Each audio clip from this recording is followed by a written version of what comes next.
welcome one and all, or instead of one and all, welcome bones and all. I don't know. I tried to I make just that. watched that today. Hey, all Hey, right. but Yeah. we are here because my whenever I did my top 10 horror movie or top 10 movies of the year, uh, none of them were really horror. So I was like, you know what? I want 2022 was such a great year for horror specifically that I wanted to get on here, and I know that you're a big horror guy. I'm a big horror guy. We want to just Yeah. chat and like have a mild discussion. It's not going to be like a list of like a 10 through whatever. It's just going to be like the ones that we saw really liked.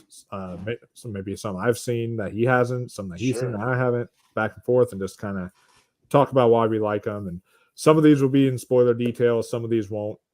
So we'll let you know when that happens. But and then if we have time afterwards, we'll just briefly run through like horror films that we're looking forward to in 2023 and stuff. So Yeah. yeah, I It, think it was a good. It was a good year for horror, man. Like it's always a good. It's always. I feel like you can always tell if it was a good year in movies in general if the horror movies were pretty good. It seems to kind of line up a lot. Because if the horror movies were at least decent, then usually the other mainstream stuff was all right too, which I kind of feel was the case. I saw way more, you know, good to great movies than I saw bad movies this year. I could definitely say that because I had a hard time putting even a worst of list together just in general. I really only had about 8 or 9, that I didn't like. And then, so a lot of the other ones, if I knew it was going to be bad and I wasn't interested at all, I just skipped it. So, but I feel like it was way more good than bad. It was a really solid year, and yeah, a great year for horror for sure. Because even the ones that I wasn't as into, like still left an impression on me and were still like memorable, and were just like weird or something and left something with me at least. oh yeah, there are Yeah. definitely some that with like some visuals that just Hmm. will never get out of my head. Yeah. So and yeah, I agree. It's like very interesting because I did watch like while this has been one of the best years for horror, like from just good to great horror, there whenever I did my worst of the year list, like my Hmm. top 5 were all horror films. But Sure. that was also because like there was some stinkers like our Texas Chainsaw Massacre 2022 Yes. Yes. or Jeepers Creepers Reborn Which or I heard you know so much bad stuff. I just didn't even waste my time. That Cody good. guy listed was So just like, don't even give this movie your money. Like, it doesn't even deserve like rental money, for no Redbox money, nothing.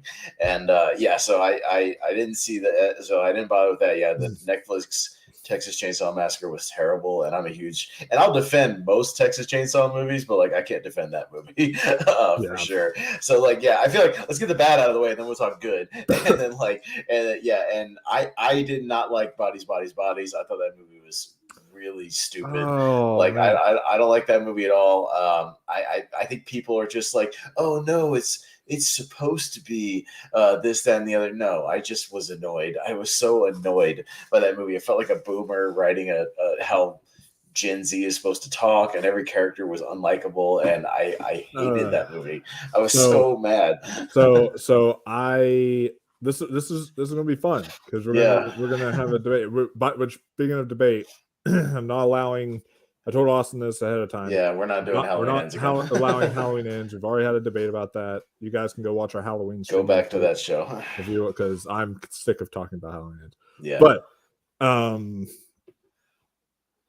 already we're gonna start having a debate because I actually it. Don't worry, it's not like super high. It's like more Sure. mid level, but I still quite liked Bodies, Bodies, Bodies. I had a lot of fun with it. I thought the film was hilarious, and it was a satire making fun of Gen Z.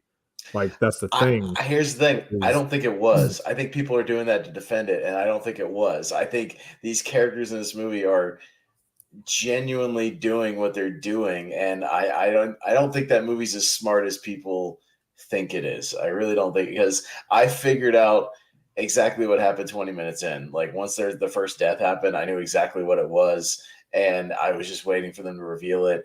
I didn't buy the way any of them talk to each other. Was like, people don't in real life just don't talk like that. Like, nobody walks up to somebody and goes, "You're always gaslighting me."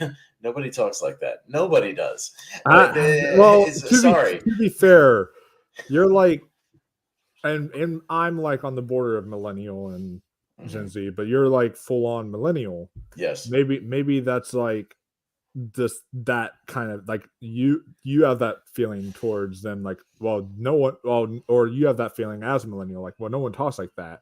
But a lot of Gen Zs would probably tell you they talk like that a lot. I work with a lot of 17-year-olds in my grocery stores, all these minors, and nobody talks like that, brother. I'm sorry. That's like what people think they talk like, but they don't actually talk like that, okay? Like, I know you think this is like brilliant satire, or not brilliant because you didn't say that, but like, good I didn't think it was good satire if it was supposed to be. It was boring. I was just waiting for the characters just off one by one. I was ready to get out of that house. Like, I was just done with the movie like 30 minutes in, and I stuck it out because I don't walk out of movies. I'll watch a whole movie. I don't do the walkout thing, but yeah, I thought it was a pretty miserable experience overall, and I don't think it's as smart as people have made it out to be. Just me personally, but yeah. Well, first off, there was only one movie I ever walked out on in my life, and that was when I was a kid, and I grew up with the Last Airbender TV show. I remember I went to the theater to see the Shyamalan movie. Yeah, and my mom and dad took me and all that stuff. And I remember after he says my name is Ong, I told mom, I was like, I'm feeling sick. Can we go home? All this stuff, and then we actually left. I never watched the TV show, so I saw it opening day, and like, I have no investment in the TV show, so I didn't know is this accurate? Is it not? I don't know. I had no stake in that, but I just knew it was a bad movie. So yeah. It was terrible. We'll talk about Shyamalan later because he's got a new movie coming out in 2023, and it's a new horror movie. So we'll talk about him. But real quick, just kind of talking, like wrapping up a little bit on bodies. I do want to say, I feel like, although you weren't on board with it early on, but I will say that like there are some horror films I noticed, especially this year, that the ending reveal or twist will make or break the film for you. Yes, there were some that I was okay with. There was one that definitely broke the movie for me that didn't work, even though I was in for the first 2/3. I'm sure we'll get to it. There's definitely a few where there's a turn that movies take. There's another movie where a specific character in the movie takes a turn halfway through, and then it either makes it or breaks it for you. So there were movies like that had twists or direction changes, going into the third act that, you're either on board or you're not. So yeah, I'm sure we'll talk about that as we go movie by movie. Yeah. And for me, bodies at the ending, I thought, like, love it or hate it, I wouldn't have liked your stereotypical regular thing of, oh, there's just a normal murderer in the house, stuff like that. Like, we've seen that a billion times. We've never seen an idiot trying to open a wine bottle who ends up slitting his own throat, and then they all ended up just killing each other. Yeah, like, that was something completely unique and different. And I was like, to me, the characters just immediately jumping to the conclusion that somebody murdered him was just not plausible.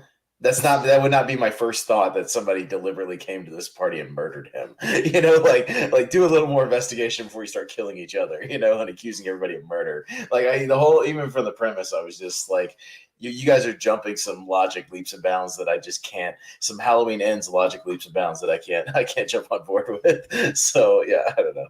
I wasn't into it. If you're into it, that's great. I'm happy for you. I wasn't. Yeah. But one I want to mention on if we're getting kind of the bad out of the way, did you ever watch? Because this is one it was in my dishonorable mentions, so I didn't really get to talk about this much on my worst of the year list. Yeah. But did you ever watch The Invitation? No, I skipped it because I knew it was going to be horrible. So I didn't waste my time. I watched it on Netflix trying to catch up for for bad movies, in case it made my list. You know why? Because sure. I saw Ready or it's Not, like- and that's a better movie, and I knew that would be a better movie. So it's like, yeah, I don't. It's the It exact is. same movie, just with vampires. Apparently, And this is but no, and like very YA, you know, young Yeah. adult, like kind of. It feels like you're reading a bad like yeah. fan fiction YA novel or something. Just If you want to see a full good of- movie called The Invitation, watch the 2015 movie The Invitation. Have you seen that one? The one where they're at the dinner party, like with Tom Hardy's cult, lookalike. yeah, with John Carroll Lynch and all those guys. Yeah, like go watch that Invitation. That's a way better movie. So I can definitely recommend 2015's Invitation. Yeah, much that better. That one's good. I can't really recommend The Invitation. The only thing I literally said, the only thing I thought was like remotely of like note was like there was like some like outside shots of like the castle with like fog, and it made it look somewhat atmospheric, I guess. Sure. But like they probably stole it from another movie. But that's that. They probably did. But like everything else was like just purely just boring and uninteresting. Just we had our and I mean the main girl, I will say this, the main girl was trying. I could tell she was trying with what she was given. Sure. But she was just given some dog shit. A swing and a miss. Yeah. All right. No, I saw the trailers. The trailers showed the entire movie, which I hate. They showed you literally everything that would happen in each act, and I was just like, I've seen this premise already done way better. There's no way it's going to be better than Ready or Not. There's no way it's going to be better than, you know, other dozen movies where that's the premise of like, we're bringing you into the family and then there's something like crazy going on. You know, like that premise has been done before and way better. And I was just like, and then I saw what every horror critic and all everybody was saying, and they were like, yeah, it's what you think. So you know what? I have to be selective. I'm trying to get past that, but there's construction on the highway that goes to my theater right now. So there's always like a delay. So what should take me 20 minutes to get to this Regal theater that I go to a lot usually takes me like 40 minutes. So it's a time thing, and time is money. So, you know, even a 2-hour movie round trip could be 4 hours if I'm, you know, dealing with traffic on both ends. So, you know, I have to be selective with what I see, or if not, pair it up with something else at the theater and do like a double feature, you know what I mean, and bang out 2 in 1. So that's what I'm trying to do. Yeah, no, I totally get that. I live like 10 minutes away from my theater, but even then it was like seeing like driving, like it's still gas money to get to a movie, right? And if you know, and if you know, like, okay, it's still gonna be like a bad film. It's like I'm spending 2 hours of my time plus gas to get to the theater to watch this film. Even if my Regal thing, I'm using my unlimited thing, so I'm not really like shelling out extra money for the tickets, but like it's a time commitment, it's a gas commitment, you know what I mean? So like, especially with horror, if I'm gonna go, I want to at least watch something interesting, you know, like even if it's bad, I want to watch something interesting or something new. And like, luckily, again, most of the ones I saw were worth my time, so that's fine. And everything else, I'll usually wait for streaming and just maybe it's not much of a gamble if I watch on streaming, you know, like I'm fine with that. Like if I knew The Invitation was on Netflix, I might have watched it before this just because it's on Netflix, but I was not going to the theater to take that gamble. So yeah, no, I'm not going to do that. Yeah, and I agree. I mean, my new job I'll be starting on Monday will literally be right beside the theater. So if I literally ever do want to see like crap, I can be like, oh, I'm literally right beside the theater. Right, yeah. Just walk right next door and watch it. So I'm like, right. Yeah. But yeah, so that's like kind of my my bad one I want to mention, just because I never got to really mention that prior. I have a few disappointing ones, but not necessarily like horrible. Like I have a few like I was kind of disappointed in.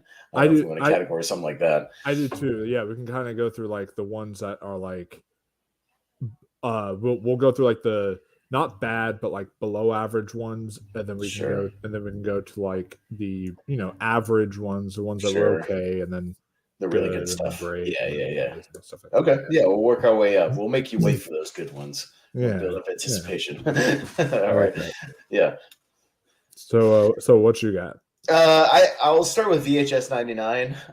So I actually really like a lot most of the VHS movies. I like the first two a lot. The first one has some really good stuff, and it was kind of a came out of nowhere, new version of a horror anthology doing the found footage thing, which I was fine with. The second one has that one short. Have you seen the first two or seen any of them? Yeah, I've seen all through Viral, Okay, unfortunately. Because Viral was yeah, not Viral's great. not But as great, but yeah, yeah, but I have not seen 94 yet. I was okay, meaning to watch 94. For some reason, I think they put it back on Shutter, but like they took it off Shutter when I was gonna watch it. And yeah. I was like, okay, well, I guess I can watch that now. And then VHS 99, I just still haven't gotten around to. I wanted to watch it, but Yeah, haven't. so VHS, the second one, has one of my favorite horror shorts ever, and it's the guy who directed The Raid. I think it's oh god, what's his name? The dude who directed The Raid. I'm blanking on, having a brain fart, but he directed. It was the short about the guys going to investigate like that Indonesian cult. And then like all the shit hits the fan like at the cult, and he's trying to escape. Like it's one of my favorite horror shorts Oh, of all yeah, time. Yeah, yeah. like where literally people are like exploding and there's like a monster coming out of somebody and he's passing by crazy stuff for like a guy with like a mask and horns. He's like having sex with a woman and there's blood going everywhere. Like there's all kinds of just the craziest shit ever. And like it's one of my favorite horror shorts ever. And it's like 40 minutes, like it's the longest one of the thing, but it earns it and it's really good. So I like the first two VHSs a lot. So yeah, they did VHS Viral, which like had a couple of shorts that had like good premises but didn't really like go anywhere. There was one with the skateboarders fighting like that random cult, like in the skeleton cult or whatever. Like that was at least interesting. With them like fighting back. There's a few good things. VHS 94 was a mixed bag. There was a Hale Rotma thing that got kind of a following, like about this rat in the sewer that like they all worship. It became kind of a little meme for a while for anybody who's seen it. Hale Rotma. So that one again, it's a mixed bag. So VHS 99. I'm always interested when they come out because I like horror anthologies, but I was disappointed. I didn't really connect with any of the shorts in this one. Like it was all just kind of stuff where one was a premise that's been done to death, where it's like, a group of people go to a place where like this, their band used to play and like they died like in some accident. And of course they get like, attacked by the spirits that, snooze. That premise has been done a million times. There's the most interesting one had to be one where they were kind of riffing on like 90s Nickelodeon with like a Legends of the Hidden Temple Double Dare type of thing with like this obstacle course stuff. And then, these people who never win the game and they end up, holding the guy hostage to actually get their prize, that sort of thing. Like they kidnap him, and it's Stephen Ogg who was on The Walking Dead, and he was Trevor in GTA 5, things like that. So like he's okay. And there's one or two others that are like the premises are fine, but yeah, overall it was just not the best entry. So I know they're going back to the 80s with the next one. I think the next one is VHS 85. I think that's coming out this year. Yeah. I believe. So maybe they can redeem themselves. But I was a little disappointed with VHS 99. I've kind of been disappointed with the last few of them. I feel like they really hit the ground running with the first and second ones, and they've kind of trailed off a little bit. Hopefully, they can get their mojo back. Oh, I will say VHS 94 had a good final one about this like person they turn into like a crazy robot and goes on like a rampage for the final one. That was a lot of fun. It was kind of bonkers. So yeah, I would say it has ups and downs. Like it has like two good ones and two bad ones. Yeah, because while the first two were like legitimately kind of terrifying in certain, Yeah, it has some good scary stuff. for Yeah, certain shorts, I just the trailers and what I've seen of the others alone were like just seemed like they were going in a more outrageous kind of bonkers yeah. zany kind of Just throw something at the wall, kind of stuff. a thing. And it's like, Yeah, yeah, and it doesn't really. I feel like I like it when VHS is like you mentioned that one short in VHS 2. yeah. I go as far to say like I almost feel like I'm watching like one of those like snuff things or something. Like it Oh yeah, almost feels and like I want it's to like give him credit. That's I'm Gareth Evans who did the Raid and the Raid 2, did that short, yeah which is why that short is so like it feels like an action movie almost at some points with him trying to escape and it's got a kinetic energy to it that the other ones don't. yeah And yeah, I'd like to see him like, and then he went on to do some horror because he did that Apostle thing on Netflix. He did that series. Yeah. Or that movie, excuse me. But yeah, he did Apostle for Netflix. So I'm glad he kind of dived into horror after that. But yeah, I just hope the VHS series can get back on track, because I know it's a good showcase for horror directors to just do like a short film, and they give them a lot of creative control. I do know that when they do their shorts, so they're able to like do whatever they want essentially, and just kind of see their vision. But yeah, it was a little disappointing. Yeah, Well, I've been a little disappointed what's last year. nice about indie horror in general compared to blockbuster horror is that with indie horror, you don't have the like confines of like a studio trying to Yeah. like they'll fund your movie, all that stuff, but then they'll let you actually tell the story you want to tell in the way you want to tell it, rather than some of the major studios that will like interfere and they'll like say, well, we want things to go in this direction, and that's how you end up getting a lot of like that's sort of, it's interesting because that's sort of, I feel like, Blumhouse's problem, but they also make great films when they let their creative heads do like the things they want to do, but then whenever they feel, oh, we want this vision for it, then it's like, well, this is one of your bad ones. So yeah. Yeah. But yeah, so it was just that, and then Crimes of the Future, the David Cronenberg movie. I just didn't vibe with a lot. Again, David Cronenberg, returning to horror is always interesting. You got Viggo Mortensen, who he did a great job with The History of Violence. I love A History of Violence. Like, that's a great movie. And then, I think it was just, I don't know what it was. The movie, itself just felt kind of lifeless. I didn't get any of the characters. It's a decent premise as far as, these people who, can't feel pain anymore because they've evolved to where people don't like feel pain anymore. So they just do these shows where they like do surgery on people, and that's like what they get. Surgery is the new sex. Yeah, it's the new sex show, is like the surgery show, and like Viggo Mortensen is like growing new organs out of his body, so they're like harvesting his new organs. Like, it's got good ideas. There's good, interesting premises, but I feel like the movie, I don't know, it just felt like Cronenberg he was more all in on just like some doing weird visuals than like really like connecting. I don't know. It's hard to explain, but like, I just wasn't as into it. Like, I thought it could have been better. Like, I really like the premise, but yeah, I was a little disappointed in Crimes of the Future. I gave it, whenever I watched it, it might drop a little lower, but I gave it like an 8 out of 10, but it was like my lowest 8 out of 10. Like, I really enjoyed it, but it was still like a low 8. So yeah. I might. It wasn't bad. It was just it was a little disappointing for me. Like, I wanted it to click a little bit more for me to really get into the character work and the writing and stuff. And I was more into just watching it to see what kind of crazy, visual thing he was going to do next, more than anything. I mean, I like some stuff, that little bed that Viggo Mortensen lays in at night with all the little tentacle things like attaching to him was cool. Like, there's cool things in it, but also I feel like it felt really low budget. Like, I feel like, can anybody give David Cronenberg more than like $1 million to do a movie? That's what it felt like, as he had like maybe, I don't know what the budget was. It felt like a $2 million movie. If you give him like $10 million, like he could have really gone crazy, with it and really setting up this world. But it definitely felt like a COVID movie. Like, it was very like low key, like small group of people. Yeah, not too much on the world. That was my big issue with it. Is it just was like, it didn't feel really high budget for a Cronenberg film. Like, because he's even done low budget, but he's done it really well. Yeah.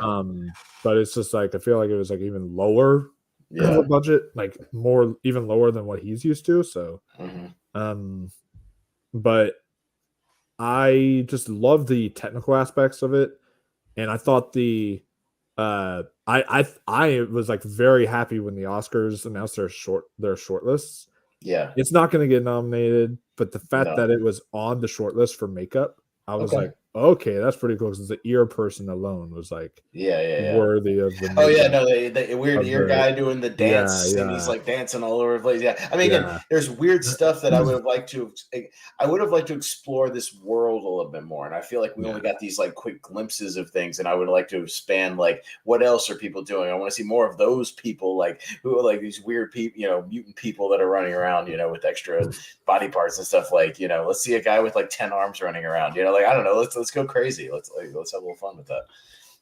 Yeah. Well, Apparently, the movie had a $35 million budget. It does not feel like a Oh, $35 million really? movie. I was completely wrong. It just feels low. It feels like a really low budget movie. But yeah, apparently it was Wow. more than that. Yeah, I don't know. I feel the movie felt really low in scope to me, like just when watching it. So maybe it went I to the actors. I don't know. Maybe the it had to. and I gotta say Howard Shore's score is Yeah. also really incredible. That's one Mm. thing I like. I've been listening to that again recently. I was like, wow, this is really good. But um, for me, I'm gonna say one. Finally, the first like kind of controversial one out. Uh, I will say here is the Black Phone. So can I tell you something? I'm not as into the Black Phone as everybody else is either, Yeah, but I don't think it's bad. I don't think it's bad. I don't think it's bad either. I We're think it's doing like well a made. There's good performances. yeah, I'm just not as people are going crazy. It's like the greatest thing they've ever seen, and I've seen a million movies like The Black Phone. I'm sorry, I yeah, just have. And so I mean, it was good, but like the best movie of the year, like best horror movie of the year, not even close for me. Like not even close. no. Not I like yeah. like when I watched it, I was like, yeah, it's fine. It's an It's okay, good. It's good. It's a good, you but know. it wasn't like but it felt like all the Stephen King stuff I've already seen. Like Yes. it, Yes. all this stuff. I'm like, I've seen this a million times. The acting was really good, especially from the kids. Mhm. Ethan Hawke was great. But like it's interesting that they're acting like Scott Derrickson is like they're like this is his best horror movie, and I'm like, dude, Sinister exists, okay? Yeah, yeah. Like, like everyone's like, and maybe it was the fact that it was overhyped because I remember I like read some of the reviews before I Right. went to go see it, and like seeing it had 100% on Rotten Tomatoes at the time, and all this stuff. I was like, whoa, this is going to be like the horror event of this year, and Sure. it was just kind I of was like, it was all right. It was all yeah, right. It's all right. yeah. You know, I just yeah, I think, and I would argue, and I think you'd agree, there was a better persons in a kind of hostage situation underground with a crazy person movie this year that starts with a B as well. That was better. It was a better film. That I would argue was a more surprising film. Like had a little bit better like protagonist, like to be honest, and went a little more wild. You know what I mean? And Yeah, it's an more original. yeah. Yeah. It starts with a B and ends with an N. You can probably figure it out, just like the Black Oh Phone. yeah, yeah. But yeah, so I would we'll talk about that one later. I'm sure. Although But the Black Phone technically ends with the E, so well, yeah, I spelled it wrong. Phone.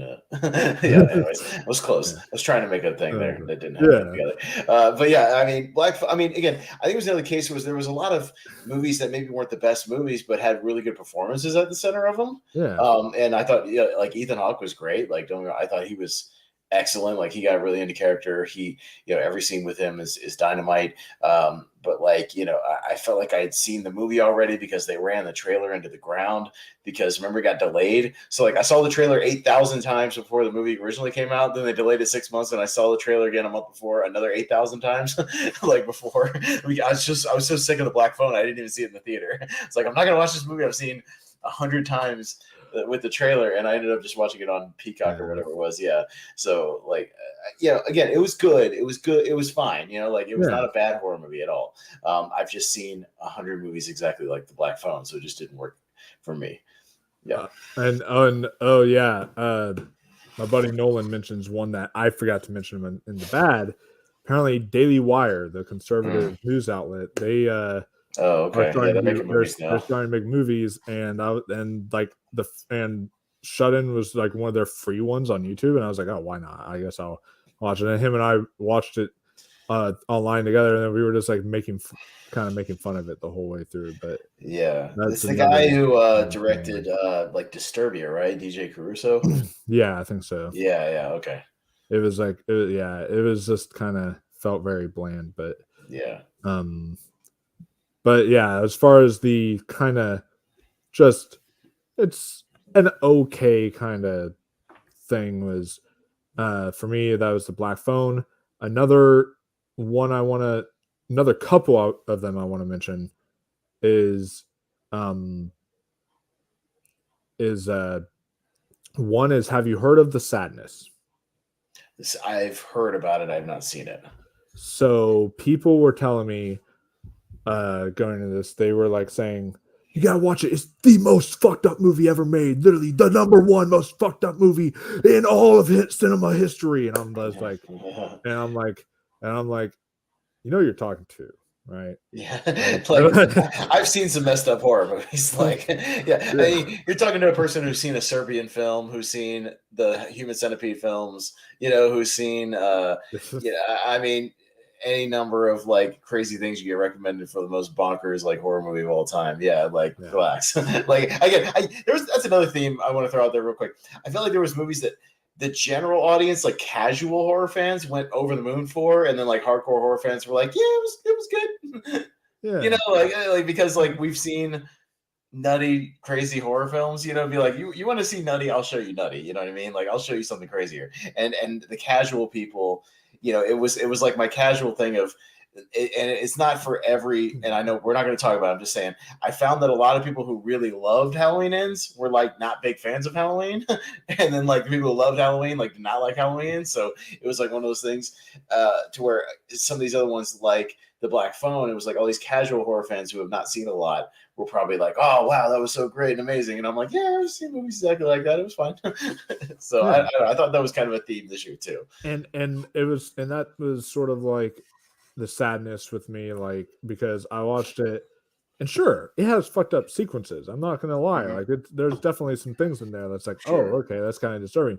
But I'm like, like all the films that you've mentioned are seared more into my brain than this is. Like, it's one of those things where it's like I'm like, yeah, is it messed up? Sure, but is it like the most messed up thing I've ever seen in my life? No, I've seen I've seen worse than it, and I'm like, so because I watched it, I was like, with that mindset of people like telling me that, it kind of like overhyped it for me to the point that I was like, yeah, it was good. But to where it was also like the people who were shocked by Squid Game had never seen Korean horror before, or Korean action movies or like Korean revenge movies. I'm like, wait till I show you some of these Korean revenge movies. You're gonna really flip out for those. And like everyone was going nuts for Squid Game, and I watched it. I was like, yeah, it was fine. But people were it was so shocking and so crazy. I was like, let me show you some crazy shit. Like, come with me. I'll show you some crazy Korean stuff. But yeah, that was kind of a theme this year. And again, the movies that we're mentioning, not bad. Like I thought Black Phone was solid, but just like I wasn't as over the moon about it like as everybody else was. And then the other one I wanted to mention was just because I love the first film so much, and I watched this on Paramount Plus, and it was just such a kind of a this I would say is like the full on like disappointment was Orphan First Kill. Okay. I don't know, like I didn't like the cinematography. Felt very like, it looked like it was washed like out, like every frame. Like I was like, why do I look like I'm underwater right now? Like why is everything so foggy? And like I don't like this. And then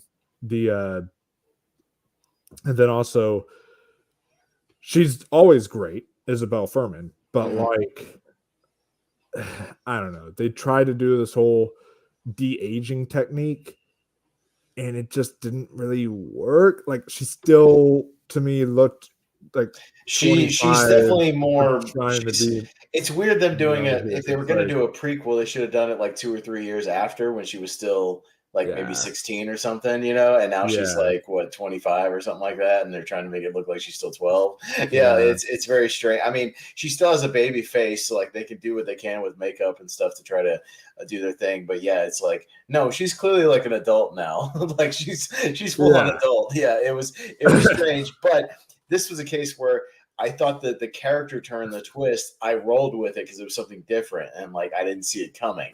So I like that. I will say, so I'm watching this film, and I think that the first like 2/3, I was like, I just wasn't really vibing with. Then you get to the final twist of the film, and it was so stupid. I kind of like that. I had a lot of fun with it. I was like that whole third act and everything that happened in there. Yeah. I thought it was like stupid in a fun kind of I just thought it was such a way or bold whatever. move. It was a really bold move. It's like Yeah. we're gonna completely switch the dynamic of the movie and put Julia Stiles in the driver's seat. And like as much as it doesn't really make much logical sense, it makes the movie way more interesting at that point to where like you get locked in to where you're like, okay, now I want to see where this is going. Because you think you know where the movie's gonna go eventually with, probably her killing the family or whatever, but like the movie takes a complete turn. And like I thought because again, I thought it was like okay. I was like watching it casually. I was like, whatever. And then but I'd heard there's this turn, so I'm like waiting for it. And I was like, oh, it's that with something with the Julia Stiles character. I'll leave it a little ambiguous because like people are still getting around to it, but yeah, it's something with Julia Stiles' character essentially.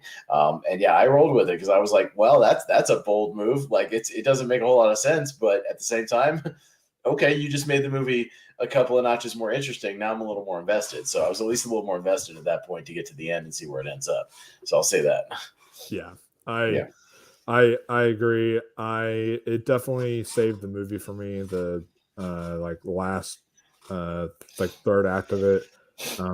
Because up to that point I thought it was just kind of an okay film, and overall I feel like it would still be kind of in my okay kind of category because Yeah, it was okay. it wasn't like it wasn't necessarily bad, because I still had like once the twist happened, it was so bonkers that I was like cracking up and just having a blast with it. Especially at like the end when she's like crying and he's like, "What did you do? What did you do?" And then he falls off. I laughed. I laughed. I laughed at my scene. I was, that was hilarious. I was like, it was so funny, and just even the way they both of them fall, and then there's just like this digital splat of like blood, and I just laughed so hard. It was hilarious. It was splat. That was really funny. I did too. That was good. That was so much fun. But I have a movie that took a turn that I wasn't as invested in, but I like the first 2/3 of it. I guess it was Alex Garland's Men. I was kind of texting you while I was watching it. It was that was a swing where I wasn't in for where it went, but I was in for the first 2/3. So I will say the movie, and I was texting you about this while I was watching it because I had just at that point I just blind bought the Blu-ray. So I own it now, but what are you gonna do? But yeah, that's why I don't buy movies that I haven't seen in case I end up. Have you seen what? Unless it's like Dollar Tree, I will do that. Sure. If it's like a Dollar Tree, I'm like it's $1. Gotcha. It's fine. It's the only hobby I spend money on, so it's fine. So yeah, I'm watching it, and it's got a really great performance at the center. I'm forgetting her name at the top of her head, but again, another good horror performance. Like I thought she was very good. What's his name? Roy Kinnear, who kind of ends up like it's this weird thing where he plays all the characters, all the male characters in the movie. So I mean, he's obviously doing really good work. Guys, some of them I didn't realize it was him, which is good work on him and the makeup department and stuff because I didn't get that initially, until about halfway through the movie, I started recognizing that. But yeah, she's like at this house because something happened to her fiance or her husband, like this traumatic event. And then she goes there to kind of decompress. And then like weird stuff starts to happen with the guys. But it was gorgeously shot. I was texting you. I was like, oh my God, the natural lighting, like, some of these shots of this movie where she's like walking that trail in the woods, like were amazing. Like the stuff with the tunnel and everything was some of those gorgeous like horror filmmaking I've seen in a long time. And the way they played with the score with her little echoey thing that she does in the tunnel, like incorporating that into the score, the ha ha ha ha, the like that sort of thing was really, really good. Like all that stuff was great. And I was vibing with the movie. And then it takes this turn into this like body horror thing that like, and I'm on for body horror, but like, I just didn't understand at all what was going on. Like they took a turn, like deep dive into something where I was like, okay, but it's interesting visually, but I don't get it. I don't get what you're trying to do here. And I could even roll with Rory Kinnear playing all the male roles because I could even play with like the ambiguity of like maybe her trauma, she sees all men the same now or something, you know what I mean? All men are bad. Like it's definitely hitting you over the head with Yeah. like social commentary. But like I could roll with that. Maybe she's seeing this one guy as all these people and maybe they weren't, you know, but maybe that's the way she's seeing it. I can roll with that. I'm fine with that. Because it's a horror movie. But like where they go with the body horror elements at the end, I was just like, okay, you just throwing shit at the wall at this point. I'm not with that. And you know, all that. So I like the first 2/3. I like the tension it was building up, and again, the performances were good. It was shot amazingly well. I just wasn't with that last act. Like overall, it kind of ended. You know, it didn't kill the whole movie for me. I might go back and watch that first 2/3 because I liked it, but yeah, once it gets to that, I'm like, yeah. So Yeah, one of those things. I can understand that. It's Yeah. I will say Rory Kinnear was extremely good, especially Jesse Yeah. Buckley. They were both phenomenal in the movie, and I will say that like when Rory Kinnear played like the little kid, Yeah. it was Yeah. like that animation to me was Yeah. like I didn't buy Yeah. into that. But I I thought liked him as like the priest guy that's in that same scene. Like he was really yeah, good in that. Like some of mhm, the other characters that he like pops up as, like the bartender guy and all this. Like again, I didn't really notice it at first, which is good work on him. He's a good actor. So yeah. I didn't notice that. So yeah, I was digging all that stuff. And yeah, even if I would have rather it come out like all these people are actually different than like you know she's just seeing them all the same or something. Like I would have rolled with that. And You know, like I I'm could have been curious. in. I'm curious to hear your thoughts because a lot of like uh critics were complaining, and especially some people I follow on YouTube were complaining, not really judging the film on itself, but just already hating it because it was directed by a man and there was no woman involved other than the actress. And it's like this is a film about I do. woman trauma, If you're and it's judging a like movie based on the behind who's behind the camera, or like, or as far as like, if you're putting that in a review and you're giving it negative points because you're projecting something that the movie didn't do, that seems a little disingenuous to me. Like I judged the movie based on what the movie gave me. Like notice yeah, I haven't judged I haven't in my me talking about it, I'm just talking about what they gave me on screen. You know what I mean? I'm not talking about like, oh, there wasn't a female editor on the movie, so minus 2 stars. You know what I mean? Like I don't care about that. Like he put a good yeah. female lead like in the movie, like a good strong actress and showcased her. Like I'm fine with that. So I just that's kind of silly to me, like people who do that. But Yeah. yeah, but you know, I was into the movie for most of it. I would still encourage people to check it out because maybe if you watch it, you'll like it more than I did. Like as far as by the end of it, but I still Yeah. think it's worth watching, technically speaking. I did like it more than you did. I gave it like a Sure. like a 7.5. Okay. I still 7 to 7.5 somewhere around there. I still enjoyed it. But like yeah, that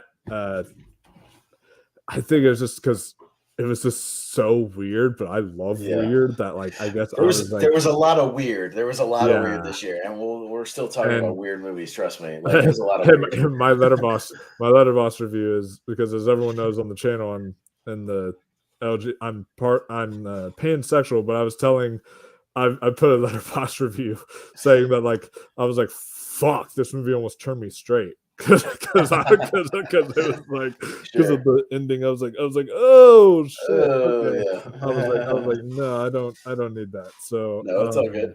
I but was gonna say it there's was another really movie I could tie to this to transition.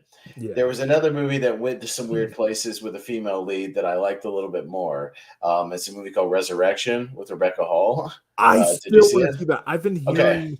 I've been Okay. hearing like I was trying to catch up on some things. I just never got around to that this week, but I was Okay. like I heard so many people say, "Oh, the monologue at the end like it tops Pearl or something." The monologue and Pearl and stuff. I don't know So if I'd go that like far, but I I will know, say the but actual performance of Rebecca Hall, yeah. the way she slowly just gets more and more unhinged, and you know because of what Tim Roth is doing to her in the movie, her performance I think should be talked about in the same vein as like Mia Goth and some of these other like horror performances of the year. You know what I mean? Like I think she deserves to be in that same circle because she's incredible in the movie. Like if you want to see if you've been a fan of Rebecca Hall or you just like her in general and want to watch her give like an amazing performance, like this is it. And the movie still goes to some really nutty places, especially in the last like 20 minutes.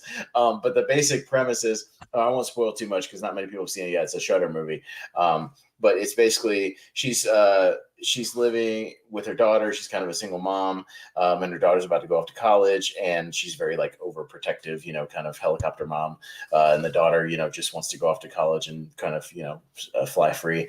And then she starts seeing Tim Roth in like these public places she's going. And she used to have a relationship with him, like it's like 15 or 20 years ago, whatever it is, before the daughter was even born. And she's like confronting him, but at first Tim Roth's like, no, you got me confused for somebody else. This whole thing, he's like denying it but he keeps popping up over and over again. And basically you sort of find out that they have a past, and that this movie should be called Gaslighting the Movie, because that's what the whole thing is with Tim Roth is. This movie is gaslighting the movie. Because I almost spoiled too much, but they used to have a certain dynamic to their relationship that was very abusive. So, and very controlling. So that's why she's kind of overprotective of the daughter, but she gets more and more unhinged as like she can't really prove anything. She can't take it to the police, and then there's a certain aspect of that he's kind of mentally holding her hostage with that's bonkers crazy. So again, I won't spoil what it is, but it's nuts. And I'll just say, much like Men, it goes there. So it goes there. But it sounds like it worked better. It worked better for me because literally I didn't know if it was actually happening, and then it actually does it. So you may or may not roll with it. I rolled with it more than Men because it's a horror movie. You can do anything in a horror universe. That's what I kind of like about horror movies. You can do anything. Oh yeah. There's no rules. I mean, if you want to go there, you can go there. Looks like Men goes there, but like I just wasn't as into where it went. But it's well worth your time. I'll say that. Even if you don't as much like the last couple of minutes where it goes, the Rebecca Hall performance alone is worth seeing it. And Tim Roth is amazing as well. Like, I don't want to shortcut him because he's very good too. Yeah. But Rebecca Hall's performance should be in that same circle of performance recognition. And Rebecca Hall, she's been like killing it in like in horror lately. Because I don't know if you ever watched The Night House. Oh yeah, I heard about that. I didn't actually watch it, but I wanted to. The director of Hellraiser, which we'll be talking about, did The Night House, and that was really good. That was a really good ghost story, and she just was like a powerhouse in that movie. And so when I heard she was in another horror film, I was like, okay, that kind of I'm intrigued by that. So I definitely want to see that one very soon. Which I guess I can kind of. Do you have any more kind of? No, I mean, I thought that would be a nice transition into some more of the good ones, because I thought that was like a thing where it went there, a movie that went there, but I liked it a little bit more than Men. You know what I mean? So I thought that was just kind of a good transition into more stuff. At least like the solid stuff to like really great stuff. Maybe we can start like talking about that. Yeah. Yeah, we can talk about the solid stuff. And I'll start off with one I thought was still solid. I thought it was good. Mm-hmm. But I really enjoyed the first 2/3, and the third act goes there, like you mentioned. But I didn't like the ending, and that is Smile. Okay. And see, I was kind of mixed on the ending too, but the more I thought about it, like, yeah, I wish it had been a little more subtle rather than an actual being. Let's just leave it at that. You know what I mean? Yeah. Rather than an actual, let's just say, creature controlling things. I wish it was more just like a vague entity. Like I'll leave it. I think most people have seen it who wanted to see it because it made over $100 million and it's been on streaming for a little while. I think this is one where we might be safe. Yeah. I mean, I guess spoiler alert if you want to skip ahead a couple of minutes to the next movie that we talk about, but yeah, like the actual like sort of monster creature thing at the end, that's the entity. Yeah, it was a little like I thought the design was cool. I think the effects were cool. You know what I mean? I like the atmosphere of the whole thing, but yeah, I kind of like the build up more than the actual like last 10-minute kind of payoff. Yeah, I'm with you there. Yeah. But I liked the movie a lot though. I thought the movie was really good. Well, my big issue is the whole film was about like fighting your trauma and everything, and then like at the end it's like, so trauma wins. in that case, I guess it's like I felt like the ending completely negated from what the film was trying to go into or segue Well, into or especially in like, but horror, as you know, it's the protagonist doesn't always win. it's They true. sometimes But then lose. it's also like one of those things. I guess you get like hypnotized from it or something. Because I'm like, why does the guy just stand there and let it happen? Like, why doesn't he Yeah, try to grab the matches out of her hand and be like, "Whoa, what are you doing?" yeah. and all that stuff. It's just sort of like, it's like, dude, you literally just stood there and watched her burn. Like, you could have. I think You it had gets like a plenty of lock on you. It's time to kind of like, like I it's a thing guess. that he gets a hold of you, and maybe it was in the process of transferring to him now. So now it's going to him. You know what I mean? I So guess. Well, we'll see. you could definitely make a franchise out of that Hmm. film. I feel out of like I feel like Smile kind of people have said like it should become a franchise, but I don't know if I want them to necessarily No, own I'm it. okay with it being a one-off. I don't need Smile Yeah, 2 or Smile the prequel about the other guy in jail or whatever. Like I don't need all that stuff. Like I'm yeah. good. I'm good. I got what I needed to get out of Smile. Like I liked it. I thought I thought it was good tension. I thought it was some good jump scares that were earned. I thought again the performance from it's Kevin Bacon's daughter. Um, Yeah. actually, and I found out actually recently I made the connection. She's the Tremors baby. For anybody who knows any Tremors trivia, like Kira Sedgwick was very, very pregnant on the set of Tremors with Kevin Bacon, and to where like literally he thought he was going to get a phone call just about every day that she was going into labor, and she's the Tremors baby. So all grown up. Wow. So yeah, I didn't know that going in, but I found that afterwards. But I thought she was good. I liked all the again another horror movie with great performances. For sure. Like I feel like if there should be like a horror awards thing, that gives out great, nominates all these great horror performances, because I feel like there was a lot of really good ones this year. There's the Chainsaw Awards, so Okay, yeah, like the Fangoria Chainsaw Awards. Like I think they sure, happened on Shutter last year, and then I don't know what, but usually they haven't been televised. I think last year was like the first year they were televised, but yeah, um, but they do like their own little like horror awards every year, and uh, and yeah, Smile like I was shocked because when I watched the trailer, I was like, okay, this could be like Truth or Dare level bad, sure. or this could be like so entertainingly bad. Mm, Like, I don't know. I was thinking like I wasn't quite ready to say, oh, it's gonna be like really good or yeah, and everything, but I was like, this I feel like this like because the trailer it looked ridiculous, but it was funny. It was like it was funny, but I was like, like the oh, girl like twisting her head around and shit like like that, like that. all that stuff. Yeah, I yeah, died laughing so hard at that. sure, yeah, I was like, okay, this could be like so like entertainingly bad, and I'm here for it. And it turned out actually to be quite solid. yeah. So I like I was, Smile a lot. Yeah, yeah, Smiles. I dug it. I dug it for the most part. I thought it was a lot of fun. Yeah. yeah. So what do you have? Yeah, what else did I like? I like Terrifier too. I thought it was pretty fun and a little long, just like everybody else has said. Yeah, I would definitely if I was trimming it, I would trim it down a little bit. But yeah, I I get didn't. it. The trimmer. Yeah, the Like, tremor, yeah. So I didn't come to the first Terrifier until this year actually. I had always seen, that poster around. I was familiar with Art the Clown because he does the convention circuit too, as ours. So I'm familiar with it. I had sat down and watched it, and I watched it, and like the first one's okay. Like he's the best thing about it, you know what I mean? It was all right. It definitely feels like a very low budget movie, where it's very simple, not a whole lot of character stuff going on. But I was interested enough. I was hearing good buzz about the second one. So yeah, I was at that first screening, on whatever it was that Thursday night where they did it at like 7 o'clock. Like I was there, and yeah, had a good time. I just thought, I get why Damien Leone did the 2.5 hour cut because it was basically crowdfunded. So he's like, I'm going to give you everything I shot essentially because you gave me this movie, so I'll just give you everything. It wasn't like I would go and slice whole scenes. It just, if it was me, I would cut a minute from this dialogue scene, a minute from this dialogue scene, a minute from this one, a minute from this one.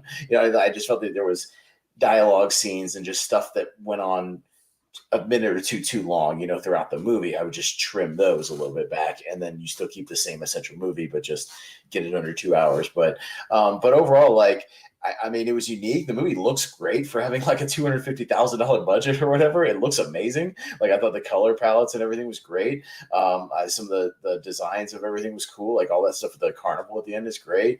And yeah, you have a really good final girl protagonist. Like, I thought she was very, very good, and she's a fighter, and that was fun. And yeah, I mean, the reason to see this movie is David Howard Thornton's performance as Art is a work of art. Like, he has turned this character into something that is so entertaining and so interesting in his movements, in his facial features, like almost to the point of like it's almost harkening back to like Buster Keaton, Charlie Chaplin type stuff of just like having to do a performance that's silent, so you have to express everything through your emotions and through your facial expressions.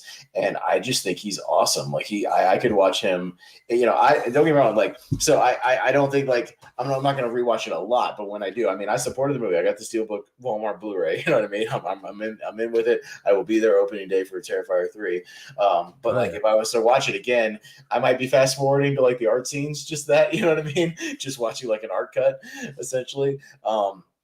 But like, he's the reason to watch it, because he's so entertaining, and in just 2 movies he's created a character that people are so into and just want to see more of. You know what I mean? I think it's really fascinating, and it's one of the success stories of the year. Much like Smile just came out, and then word of mouth got it to like $100 million. You know what I mean? Smile has this $250,000 budget, ends up staying in theaters longer than it initially was supposed to be for like those 2 nights or whatever, and had like full show times for a couple of weeks. I saw at my Regal theater. I mean, it was just like sitting in theaters for a while, and ended up making like $15 million or something like that, which is pretty cool. Wow. So now he should, obviously get more money to make the 3rd one. Yeah. So which is really cool. I mean, I think it's one of the cool success stories of the year. Yeah, no, I loved Terrifier 2. I drove like an hour away to see it in like a theater in Roanoke because it didn't really play here. And I think I saw it opening night as well, and I was really impressed. As someone who didn't really like the first Terrifier, I thought it's like, it's all right. I was like, like there was even some things that they brought up in this one that made me actually respect the first one a little more. Sure. Because I was like, okay, now that thing makes sense. One thing that like didn't make any sense whatsoever made a little bit more sense in the first film, and other stuff like that. So I really dug this one a lot. And talking about like, yeah, David Howard Thornton is like the reason to watch it. I tried to get an interview with him. I got an interview with Casey Hart. Right. I tried to get an interview with him. And apparently he's like, I'm booked all month, because apparently everyone he's been blowing up, man. He's been doing like all kinds of convention appearances where he's doing like stuff in costume, you know what I mean? Like photo ops, and people are paying crazy amounts. So he's making a ton of money right now. He's blown up. Yeah, I'm sure he's getting, especially now that they've pretty much announced like they're going to do Terrifier 3, like obviously, and, like and there's like an actual like bidding war between actual studios for to give him money to do it. Yeah, that's awesome for awesome. Terrifier 3 and stuff, because like they're all like a lot of the horror community is hoping that indie studio picks it up rather than something like a Warner Brothers or something like that. One of those things. Like, they don't really want them, but there's like a whole like bidding war between all these different studios right now, because it's just like it's I feel like you could give Damien Leone like $3 million, and he's gonna make it look like a $30 million movie. You know what I mean? Like, he's going to stretch that budget. Like, if he did wonders with $250,000, imagine what he could do with like $3 million. Like, he could make like his masterpiece. You know what I mean? Like, he could do whatever he wanted. Like, he'll make it work. Because like even then, like this, it was low budget, but like it had that grindhouse feel to it that made it feel like it was something older. So it didn't really look too low budget. And as you mentioned, about great performances, Lauren Lavera as like the final girl in the movie too. She is like, she's very good, exceptional. I want to see more of her. I think she's got like that final girl status that if she keeps on going in this franchise, that she could be like really something special. So yeah, and like the kills, oh my god, Oh my god, best kill scene yes. of the year was Casey. Just Jesus gotta say, Christ. like Yeah. Oh my God. that was like, The most brutal. Well, that's one thing that you've gotten with art, like through just these two movies, is that, man, if you're in his path, man, it's not going to go well for you. Like you're not going to, it's not going to be, for the most part, it's not going to be some quick thing where you're dead in a second. Like, Jason, getting me do with the machete really quick. It's like, he's going to torture you. Like, and it's not good. This is not going to be good, a pleasant day. So yeah, yeah. but yeah, all those, it's just a cool movie. Like it's a cool success story. You know what I mean? And you like to see those in the horror community, like this, everybody kind of rally around that movie. And even people who maybe didn't like it, like still like try to go to the theater to watch it. And like say it made like whatever it was, like $15 million or something, which is an amazing success for what it was.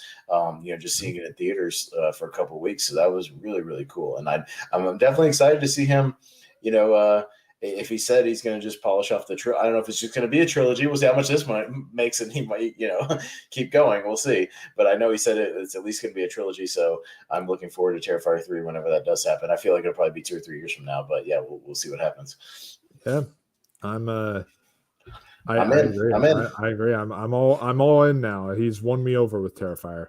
for sure.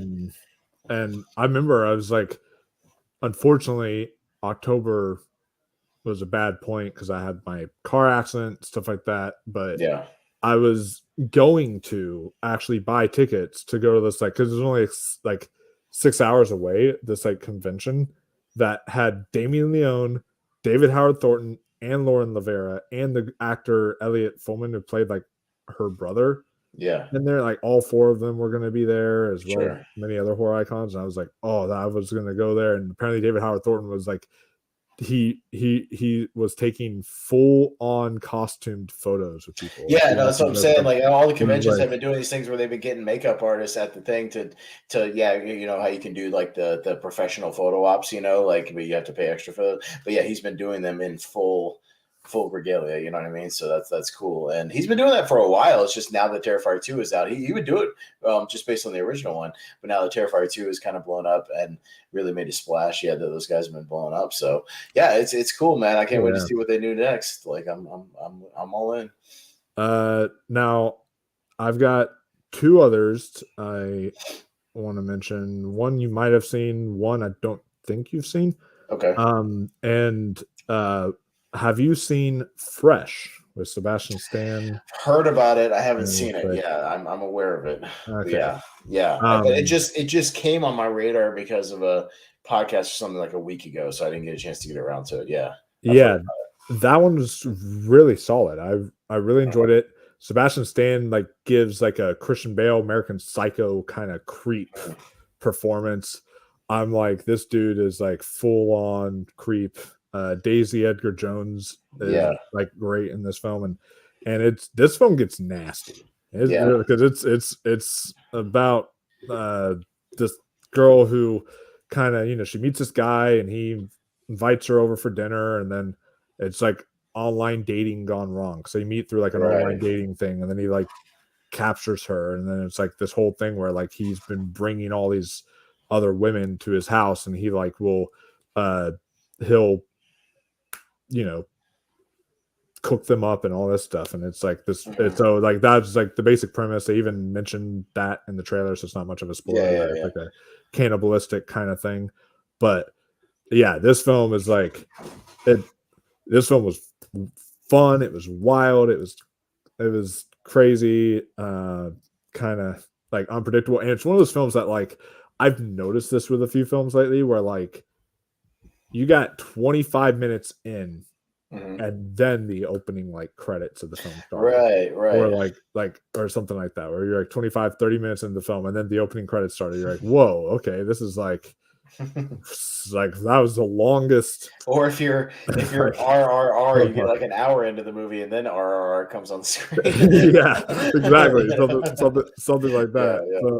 So it's like that's like been the new thing now that movies have been doing, and Fresh did it as well. But yeah, it was a very fresh film for me. So nice. Pun intended there. And then the other one I want to mention, I want to make a comparison with a movie I hated but this one actually worked. Okay. So the guy did Host in Okay. 2020. He did an awful film this year I watched called Dashcam. Oh, I've heard bad And things. I it I was avoided it. it Yeah, I've was heard like bad things. yeah, it had like the worst Yeah, character. I watched a lot of movies. It has the worst character I've seen in yeah. maybe all of cinema. Like Well, and he was apparently annoying. she's like And exactly like that in real life. Apparently, like that's not like a stunt casting. Like she's yeah, that's actually, what I heard. yeah, And it's like, but the thing is trying to have social commentary or whatever. But like at the sure. same time, I'm like, okay, but how is it social commentary if she's this way in the Mhm. exact same time? At the exact same time, the comparison I'm making to it though is one I actually had a lot of fun with, and that's a film called Deadstream. Deadstream. I was gonna say that This sounds a is lot like Dead. yeah, I did watch Deadstream. I did see yeah. Deadstream. It's Yes. it's sort Okay. of like that where there is a annoying A protagonist, social influencer protagonist, but yeah, but they kind and, of play into it more. Yeah. but the Yeah. difference is the film is like a parody. Yes. It's like it is like a satire kind Uh-huh. of parody thing. So like, yes, he was annoying, he was whiny, he had all this stuff to him, but like that was the point. It was trying to be like it was like used as a Yeah. satirical way to like make fun of those type of people, like a social influencer Well, wouldn't know what to do in a I haunted knew house, it was a all this parody stuff. when they And showed it's like, one of his past things where he did like an apology video for something that he yeah, did. You yeah, know what I mean? yeah, Where he's like, "I made the biggest mistake. I'm so sorry." Like every social influencer goes through some kind of scandal, and they have to make the apology video and then say that they're never going to do YouTube again, and then I'm back on YouTube again. Like the whole yeah, thing. So I knew it was like they were well aware of that, and that he was more intentionally annoying. But like they played with his personality as the movie went along. Like his reactions to everything going on, and like even during the fights he was having with like the lady like throughout the movie, just like screaming and yelling and stuff. Like it was more of a comedy. Like it was more of like almost a straight up comedy than like a full on horror movie. Yeah, it was yeah. a little fun. I Yeah, feel like it was almost sort of like Dash Cam meets like Evil Dead 2 or something, yeah, yeah, where it's something like like that. because you had like your wacky, zany kind of creatures that Sure. were in the house and everything, and like the girl that was with him and that whole thing that Yeah, happened yeah, there. And so yeah, it was a ton of fun. And I'm a sucker for like the found footage genre whenever I am too. it's I'm a sucker done for those movies. I it's like found footage. whenever it's Most of done them. well. Yeah. Yeah, when it's done well, it's done like really well. So Mhm. and I thought this was a pleasant surprise, and I especially loved. And the part I knew it was a parody was when you remember how like a lot of like found footage films would do like uh they captured this all on camera. This is Yeah, like yeah, live footage. And then it shows like something like that, and then it like cuts out, and it was like the little like billboard that he was holding up, and he throws it to the side. yeah, And yeah, so it was like so it was like not yeah, actually yeah. part of the thing. I was like, Sure. okay, that was kind of fun and clever. So I, yeah, I liked reading all the there's actually a couple parts I would rewind because they have like the comment thing going across the side, and like yeah, and yeah, so some of those movies I'll go back and read that, and it's all the same things you would see. It's like that looks so fake, bro. Like I'm unsubscribed, just like what are you doing? Oh man, that makeup is great, like that sort of thing. Like or let me know when your next video starts, downvote, thumbs down, just like all that stuff that was typical like any YouTube comment section or like live stream thing. Like I always go back and look at those in movies to see if they put any effort into it, and they actually did in this movie. Like you can tell they probably had fun, like doing every typical guys. I think this is real, and no, yeah. it ain't real. It's fake. I It's so stupid. Whatever.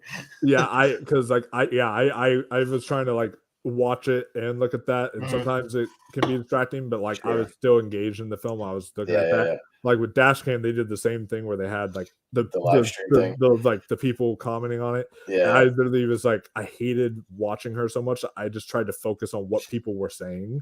I was like, you know what? Maybe if I just like read what people are saying, then maybe like I can like not have to watch what she's doing and her stupidity.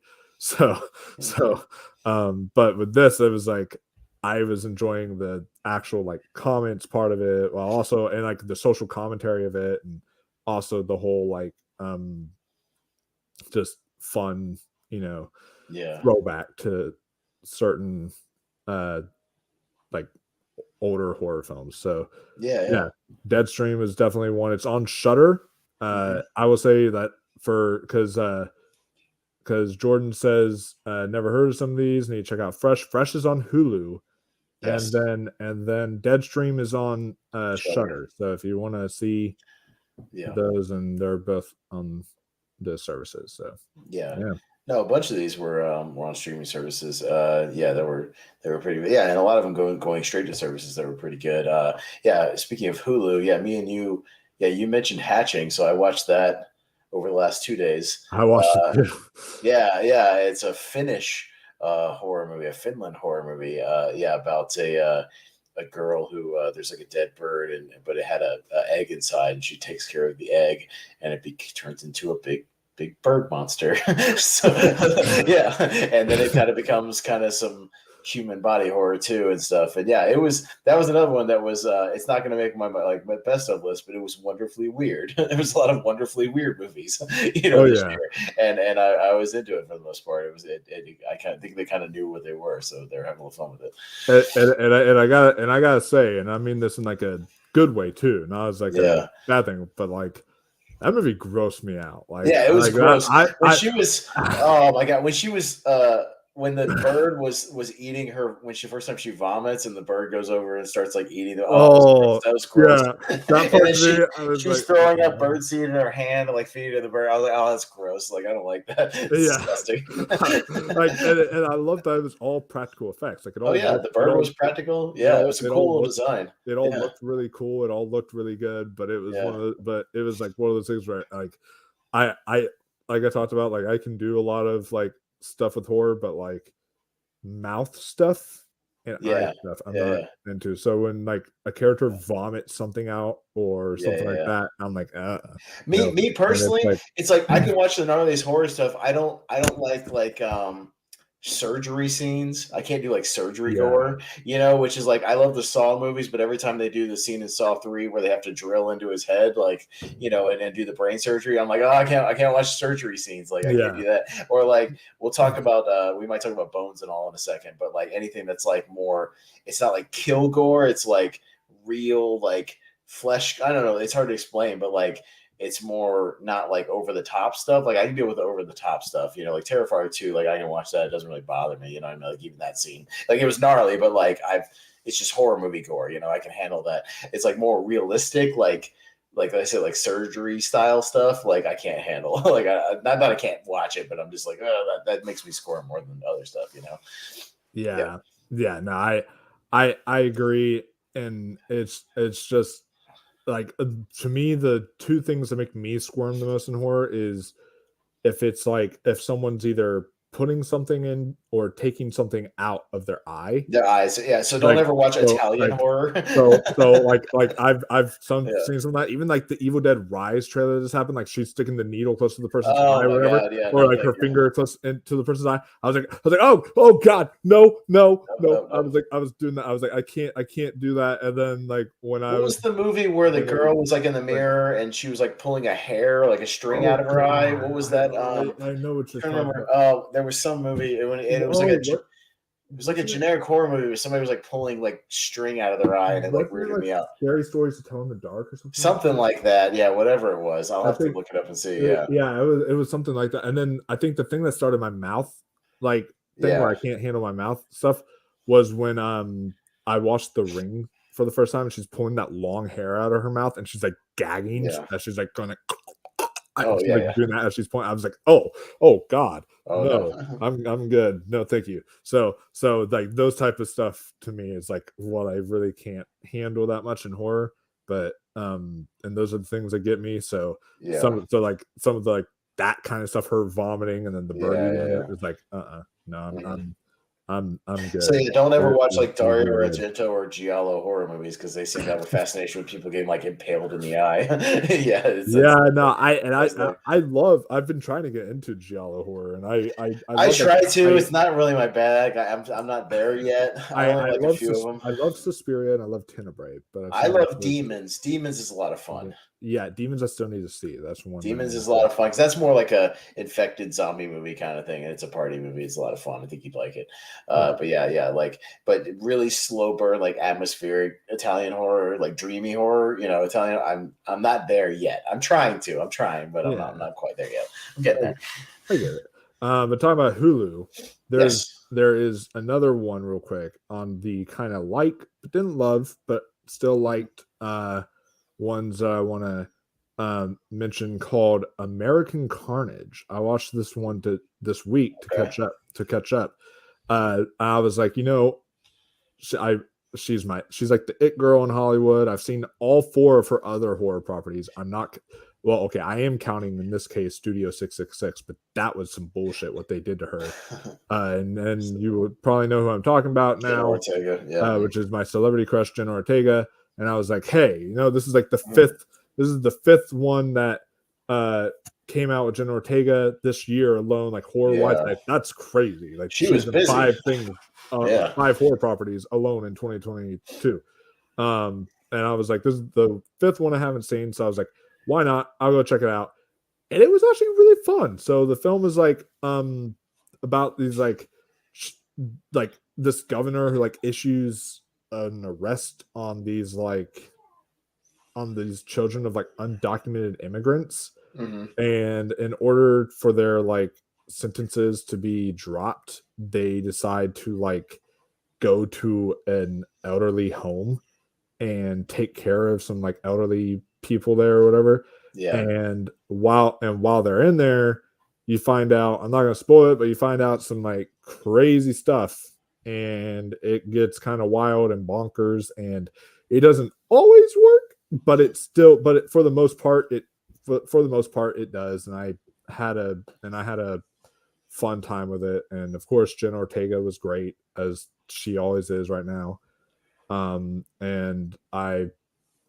this also is like the guy that played like Simon's like guy friend in Love, Simon.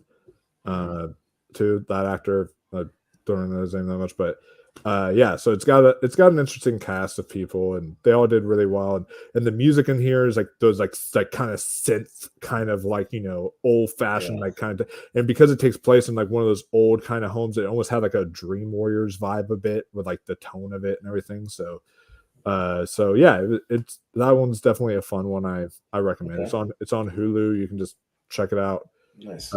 Check it out there, and called American Carnage. So okay. Yeah. I watched Bones and All today, also along with Hatching. Should we talk about Bones and All? Yeah. Yeah, we can if you want to. Okay. Sure. Okay. Yeah. I mean, because I just finished it this afternoon. I made a mistake. I started watching it during breakfast this morning. That was a mistake. Dude, it was the perfect release like strategy to release it on Thanksgiving Day. Oh, right. Yeah. Like that was I drove after all my Thanksgiving plans. I drove Yeah. like late that evening and watched it on Thanksgiving night, and I was like, this is like perfect of like watching it on Thanksgiving. Yeah. So I didn't know if I was gonna like it. I went into it a little trepidatious, like just as far as the trailers didn't really grab me as much, and so I didn't really know like what to expect. And like I think I liked it more than I thought I would. I don't know if I'm super over the moon about it, but it's one of those movies that I think it'll be like lodged in my brain for a while, like I'm going to probably think about it a lot and then come back to it, next year at some point. Like it's a movie I'm probably going to come back to several times. Cause yeah, it's the guy who did Call Me by Your Name, right? Luca Guadagnino. Yeah. Just cause like, I was surprised at how much I got invested in Taylor Russell's story in it, like sort of, having to, get thrown out on the streets like on her own after an incident and kind of, just kind of living on this road. And I didn't know it was a period piece either. It's like set in the 80s, like at some point, like in the late 80s or something. So that kind of helps with the atmosphere of the movie. It kind of it almost looks like an 80s movie. I know a lot of people have been comparing it to Near Dark, like, because of the elements of like Near Dark is, a guy who's becoming a vampire and kind of joins up with this group of people who are and they're trying to teach him the rules and how to survive, and they're on the road, they never stop and stay anywhere, they're just kind of always moving around. And it's kind of the same thing with her and Timothy Chalamet, who Timothy Chalamet is a guy I haven't really gotten into, but I really liked him in this movie. Like I thought he was really, really solid. Like I dug his character, and his kind of vibe worked for the movie. Mark Rylance is a guy who I'm not totally on board the Mark Rylance train. I haven't seen like all the hype that everybody else has had with like BFG and Bridge of Spies. I'm just I Especially, thought it's especially very Bridge of Spies angered me. He stole that yeah Oscar from from Stallone. Stallone, yeah for sure. And I was the same way because I thought he was kind of one note in Bridge of Spies. Yeah. And then I watched a movie called The Outfit from him last year, and I was like, he was okay. I thought this was definitely the most I've ever liked a performance from him because he was wonderfully creepy in this. Like I felt like he was finally playing into like creepy old man, like he should be, you know. And then yeah, his whole Sully thing where he sometimes says, you know, speaks himself in the third person. You know, he's got something weird going on with him. And yeah, I really dug him. He was wonderfully creepy. And yeah, when they actually do the violence, it was pretty like intense. Like the first time that she actually goes full on and like eats somebody essentially. You know what I mean? Like with Sully, like it's pretty gnarly. Like it was almost stomach churning. And yeah, when the violence happened, it is. I love the scene. I don't want to spoil too much because I feel like a lot of people didn't see it, but the scene in the mental institution with the mom like really Yeah. caught me off guard, like where she's like reading the letter and then all of a sudden something happens within the letter. Like I thought that was kind of crazy and a nice reveal. And yeah, I like this little road trip movie. Like I think I'll come back to it a lot more. So I really like it. I don't know if I love it, but I feel like I will over time. I think I'll come to really really love it because I definitely will go back to it. Like it's a movie that's definitely in my brain now. So like I'll be going back to it. So yeah, on these like tiers that we've been doing, this would be in like my amazing film tier because Yeah. I contemplated. I kind of had this like tied with like another like film I saw this year is like my 10th slot for like my top 10 of the year. Right. I thought that this film was excellent. This is, in my opinion, this is probably Luca Guadagnino's best film he's done. Sure. I really was invested into the story of like the characters like Kayla Russell and Timothy Yeah. Chalamet, and then yeah, like you mentioned, Mark Rylance, like he's like creepy in this one. He's Felt very like very creepy. felt like really good creepy. Why don't you come with I was sick. old I was like, Sully? Come with old Sully, and I'll tell you the and, news. Don't eat it either. You know, like yeah, just yeah, his weird outfit that he wears with like his goofy like fishing jacket and like and this like the hat. whole Like like hair thing that he yeah, had the going hair on. thing was creepy. Yeah, all It's that just like, shit. Yeah, oh no. yeah, So yeah. yeah, and I like the style of it too, like the whole like uh 80s kind of feel, and like the score from Trent It's Reznor very and Atticus good. Ross Yeah. was very very good. That really Mhm. like set the atmosphere for it. Yeah, overall I really dug this one quite a bit. When you say like cannibal love story, It it's is. like Yeah, people are like, well, how does that work? But it yeah. actually was It just pretty well good. again, like I said, if you're not as in, substitute cannibal for vampire, and it's like you Yeah, know, like you've seen movies like that. It's just substituting instead of vampires. They have this thing where they have to feed their need for human flesh every now and then, like literally not blood for vampires, but literally they have to eat people, like they just have to, or and they I, like and basically die. Yeah, I they have to. liked sort of like the allegorical nature of like the cannibalistic Yeah, kind yeah, of tendencies of them in this film. It's not like a stereotypical cannibal. It's sort of like yeah, a you know, they have to do this to survive, and it's like kind of like it's very interesting. yeah. I thought the way it was done, I really love this one a Dude, the lot. guy they So, meet at like that campsite in the middle of nowhere when he explains the bones and all concept, like that was really oh creepy. I yeah, love that scene. Michael Stuhlbarg. Yeah, Yeah, he's awesome. he's great in everything I've seen him in. That's like if I had one negative, it's like, come on, he's a cameo in this movie. He should have been in it longer. I know he's only in that one But scene. it's like, I can't wait for him to pop up again, but he never does. and But he's great. Yeah. guess who's with him in that scene? Who was that? No. Director of Halloween Ends, David Gordon Oh, Green. David Gordon Green. Okay, yeah, that's Yeah, right. that Yeah, was I didn't know what he him looked right like, so beside. I didn't know. I'd heard he had a Yeah, cameo. I just didn't know. I couldn't remember what he looked like, so I didn't know who he was. I thought maybe he was yeah. just like some gas station attendant or something. Yeah, He was one of those hillbilly guys. He was yeah, like yeah. Okay. the blonde one. So The one who's not a um, cannibal but just does it anyways with him. Yeah, that's yeah, weird. yeah, Yeah, yeah, yeah, yeah. yeah. So it's Yeah, like it's a that's who yeah. David Gordon Green was. But yeah, I loved Bones and All, and I definitely need to see it again because Yeah, no, like I said, I'm gonna pick it up. it's been on my mind for a Yeah, while. yeah. I wouldn't Yeah. be just because I'm so fresh off of it, literally like today, that I couldn't put it in any of my best of lists or anything like that. But I will definitely pick up the Blu-ray and I'll probably go back to it like yeah here and there like for sure because it's Oh yeah. stuck with me throughout the day today. So I'll go back and watch it again. Yeah, I really liked it. It was good. So Nice. yeah, what else do we want to talk about? We can talk Well, about this will be a good like transition, I guess, because I'm going to talk about one that's like sort of like a low great. I think it's a great one, but it's like kind of a Mhm. lower great for me, and that is Jordan Peele's Nope. Now, Okay. when I watched this film initially, I was not really into it because or I I admired it, but I was like, Mhm. there was those things in there that I was like, okay, what does this mean? What does this mean? What does this mean? And I watched like a bunch of um different like breakdown videos on it, and then I rewatched it again, and I was like, yeah, this is actually really good. Like, I thought this was really well done. I mean, I still think my one negative still is intact that like they wasted Keith David in this movie. You hire someone like Keith Oh my David just god, to I love waste Keith him, David, and he's like in the and it's opening like, scene, and then he's gone. I'm like, come on, man! Like, let's get some Keith David in there. I love Keith David. Who yeah, doesn't love Keith David? He's great. yeah, exactly. So it's like, so I was like, come on, it's like you just throw him under the bus like that. But no, I thought it was really good. I loved the performances. I liked the whole kind of allegory on the filmmaking, like the lifestyle, like like the Mhm. filmmaking business. Like that's sort of what it was about. Like that one guy who plays the director, like he will go as far as he can to get that perfect shot. Yeah, And so like he goes to the Michael point where Wincott from he Alien literally goes Resurrection. and takes, Michael yeah, Wincott. I know, right? Oh god. That was a throwback because I love him in like that movie, but I haven't seen him in a lot. And then all of a sudden, like he pops up in this Yeah. movie, and I'm like, is that the dude from Alien Resurrection? I was like, where's he been? And but he's great. Like he's really good in the movie. Yeah, He is, yeah. it's a lot of fun. Yeah.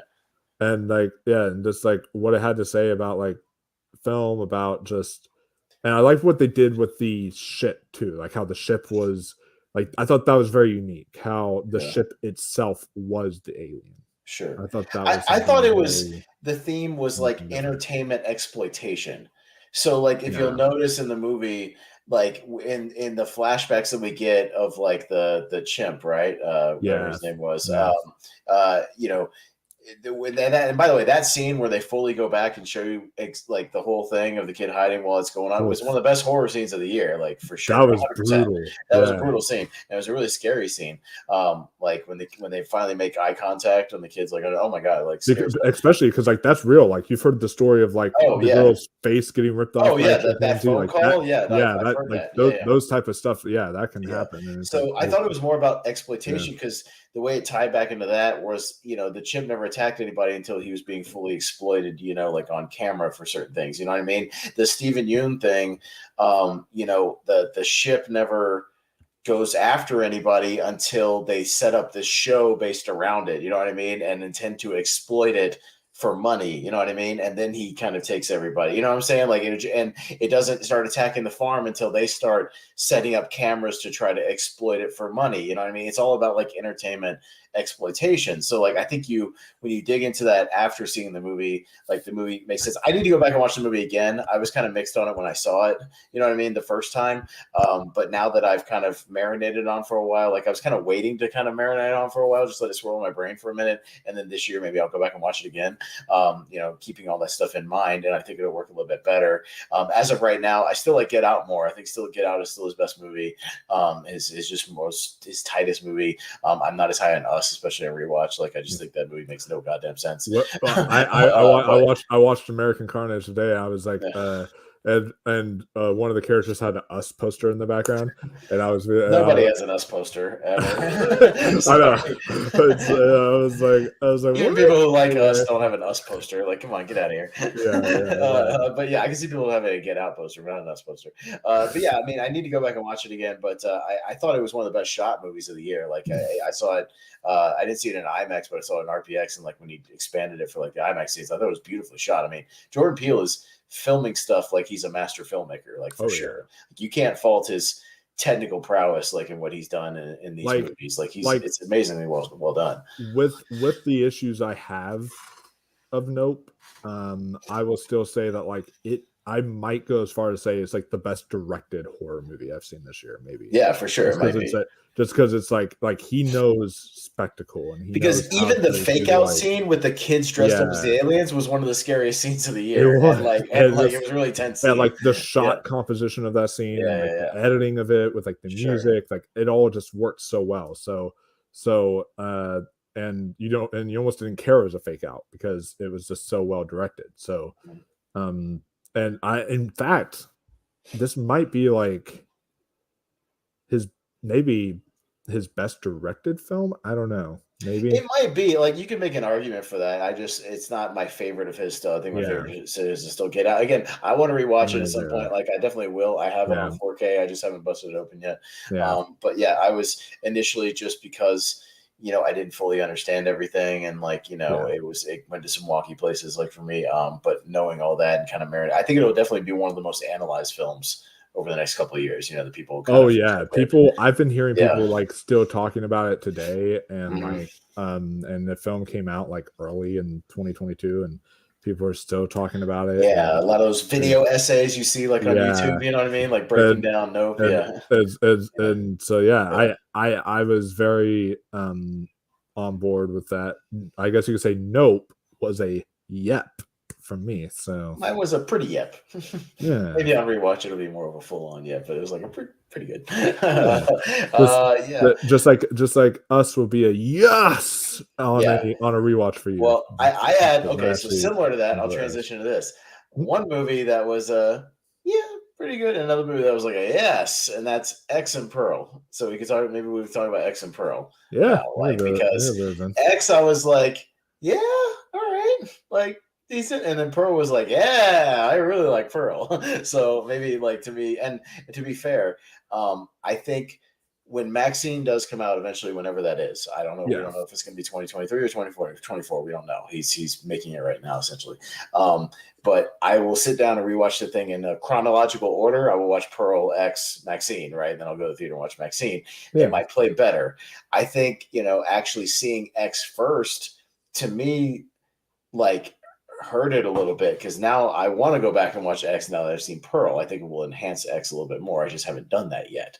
But when I went in to see X, I didn't know it was going to be part of this universe he was setting up. You know what I mean? Like I just thought it was a movie about a creepy old man and old lady, at a farm, hosting these people, these people doing this porn movie or whatever.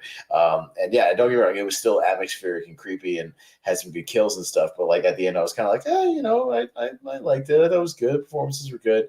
But like Pearl, I just really liked the old school, like the time setting, it being around the golden age of like, cinema really kicking into gear. The fact that they worked in the Spanish flu for everybody wearing masks, I thought was kind of genius. Like as far as that aspect, so that kind of explains it. The Technicolor, like the way it's shot, kind of like an older movie, like sort of like that Wizard of Ozzy kind of Technicolor aspect, like really popped off the screen. And then I just thought the Pearl character in Pearl was just so much more interesting. Like I just thought I thought Nick Oscar, like, again, Michael, if the Oscars had any integrity and were honest with themselves, they would nominate Mia Goth for a Best Actress Oscar. 100%. She's in my 5 for right. Like I guarantee you, when they come out with the official nominations, there will be at least one of the nominations that I will go take that out and put Mia Goth in. You know what I mean? I guarantee you there will be at least one on there, because Michelle Yeoh, sure, she deserves to be nominated. Kate Blanchett's really good, and Tar, like there are the ones where I'm like, I get it, but like I guarantee there will at least be one where I'll be like, nope, sub Mia Goth in there for that. She should at least be nominated.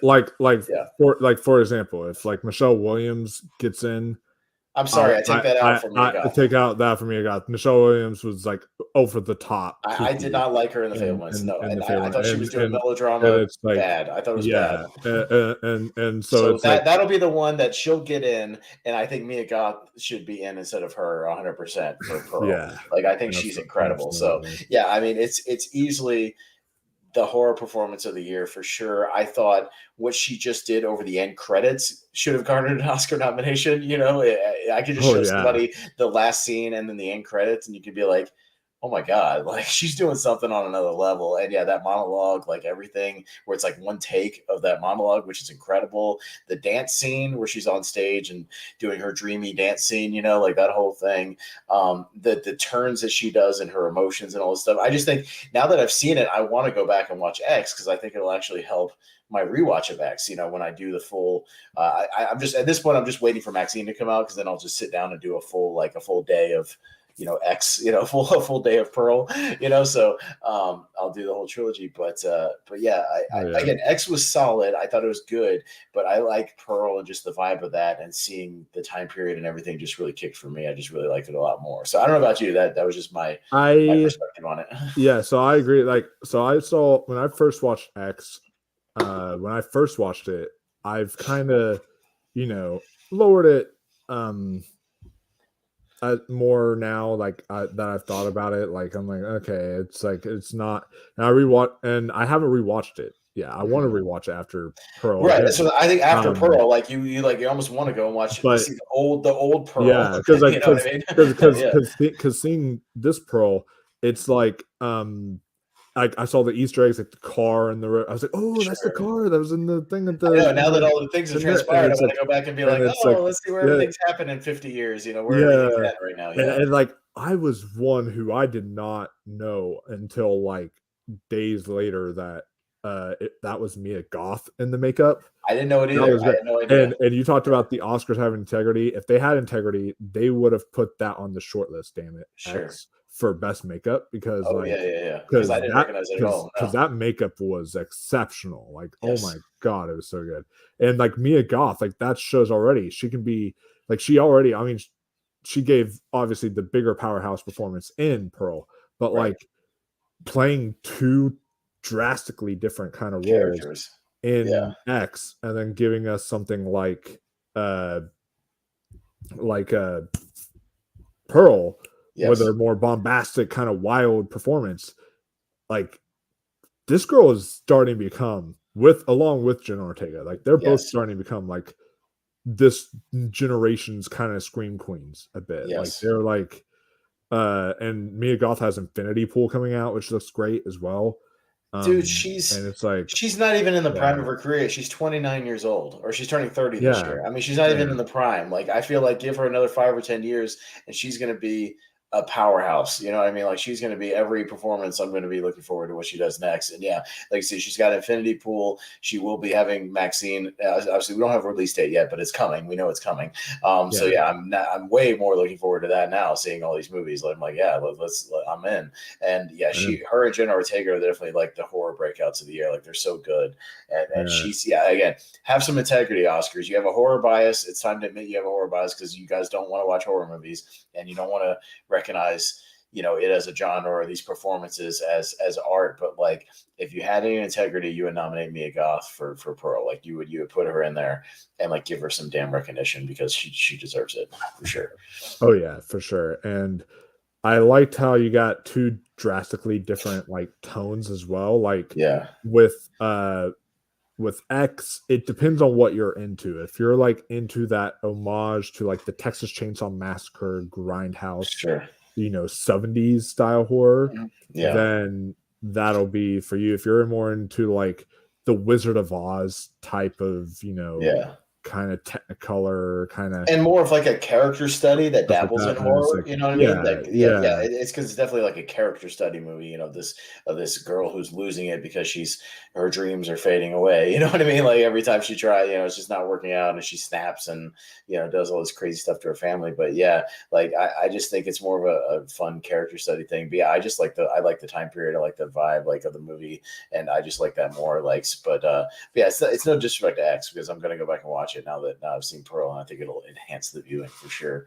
But yeah, it was a great, and we didn't even know we were getting Pearl. Like you watch X, and then at the end of the movie, it's like, oh, Pearl's coming, and you're like, oh, is that real? Like there's a Yeah, movie, I like I, di- I there's a didn't prequel. I didn't know because it was like an A24 film, and like the only other A24 film to ever have a post credit scene was The Disaster Artist. So Yeah, I didn't think that Pearl was gonna have post credit scene, so I left, or X yeah, was gonna have post credit scene, so I left early after, like, once the credits were starting, hmm and I went back to the theater to see like some other movie, and I decided to theater hop yeah, yeah. into Duck in like to go see it real quick. into like Yeah, and it was like the final few minutes of X where they're all being like massacred or yeah, yeah. whatever.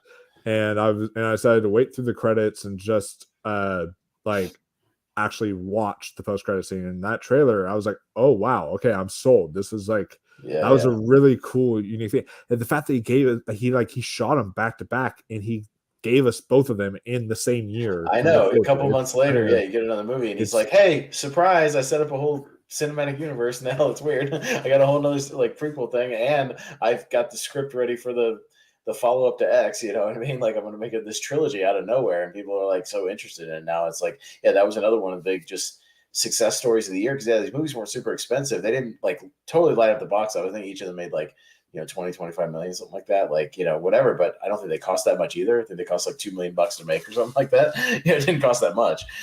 He, again, another guy who, Ty West, who did a lot with very little, who could do a lot with a very small budget and make these really great looking movies. It can be done. Not every movie has to cost, $100 million and be 2.5 hours long. Like you can make really good movies, on a tight budget. So, yeah, because I think Pearl only made like 10 million at the box office, but like it only cost 2 million to make or something. So, and I know it's been doing much better even on rentals and Blu-ray now because people are getting the buzz out there. Yeah. So I've got a good segue. But Yeah. before I get into that, here is we've got Jordan commenting on stuff. Says Kiki Palmer might be my favorite performance of the year. So great, so much charisma. She was good. Yeah. And then Jordan says, I actually liked X better. It took place at night and just creeped me out a little more than horror movie set completely in daytime like Pearl. Well, Midsommar was completely in the daytime, and that was still really creepy. So, I mean, I like daytime horror. I think that's kind of an Yeah. Yeah. interesting kind of thing. But talking about daytime horror, that's also a good transition because I'll spoil this because this movie came out in January, and it since Jen Ortega was an X, She was in we can now Scream. talk about Scream. So that's a Yeah. good. Yeah. Like, And I think everybody at this point, if you haven't seen it, you're just not interested because yeah, yeah, it was out in theaters in January. It's been on Paramount for forever. It's been on Blu-ray for forever, and the new one, for God's sakes, there's trailers out. It's coming out in like March. So it's literally now been a year now. yeah, it's been a year, and the new one's out. coming out 2 months. So if And you haven't it's seen it like yet, sorry, it is what it is. But and yeah, so you're gonna get spoiled here because there's definitely some things that I need to talk. So Scream it's not to me I still think the best horror franchise is Evil Dead because that's like the most consistent. But my personal favorite horror franchise, like what I gravitate towards on a personal level, is Scream because the first Scream made me fall in love with horror, stuff like that. So it's like I have more of a personal connection to them. Sure. And so seeing this new Scream opening night, it was one of the best theater experiences I had. People were yelling, screaming. It was a packed theater. People were into it. And I loved it when I first saw it. I thought it was like excellent. And I still really enjoy it, but it goes back and forth between 4 and 5 as my second favorite. I don't know which one is actually my second favorite. It's like goes back and forth. Okay. But I've gotten a few problems with this one lately. So like it didn't work as well for me on a rewatch for me. When I rewatched it, like it some of its flaws started hitting. I think it's still a good movie. I think it's good. But yeah, I didn't like it. I don't think it worked as well on a rewatch as some of the other Scream movies do. Like personally, like on rewatches, it's gone down a little bit for me. I still think it's good. Like it's it's still a positive thing for me. But yeah. Yeah, I think I do prefer Scream 4 a bit better just because like every time I rewatch that one, I always enjoy it. But like with Scream 2022, yeah, my issues with it are, so I've got 3 big ones. And that is one, like there is a couple logic issues. Like I get it's Scream Mhm. and all that stuff. It's making fun of certain stuff in the genre. That's all fine and cool. But when these scenes are like trying to be serious scenes, then I'm just kind of like, I can't actually, I have to give that as a flaw. When are you telling me that a character, the cop from Scream 4, gets murdered in broad daylight and Yeah. not one in her own front yard in a Yeah. whole neighborhood of people? And what? There's no one walking their dog. There's no one looking out their window. There's no There's one no driving like by. driving by. Like what? No one sees that happening. It's like, are Yeah, you yeah, kidding yeah. me? Like that's an actual like. It's not a cul-de-sac. There's nobody driving by on this main road.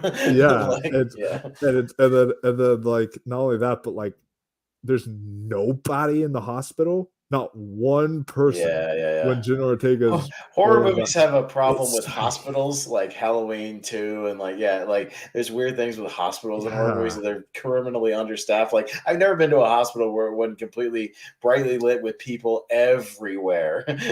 Like everywhere. You can't just commit a murder in a hospital and not see anybody see it. Sorry. no, Yeah. and it's like there's not what, and I'm like, you can't make the excuse of like if they were to say, oh well, Ghostface murdered all of them. It's like you can't say that because like he would Can't have been say that. That would be huge implications. You he, murdered what, 20 people on this floor? he What would are you have talking about? he would have been like stopped well before Yeah, like yeah, by like security because there's security in hospitals as well as yeah. like doctors and stuff. So and it's so to me that's just yeah, it was very unrealistic there. Like I get the scenes trying to be intense, but I was just sitting there being like, why is there no one here? Like what the Mhm. heck? Like she's a nurse isn't checking on a stab victim like every Yeah. so often. Like what the heck?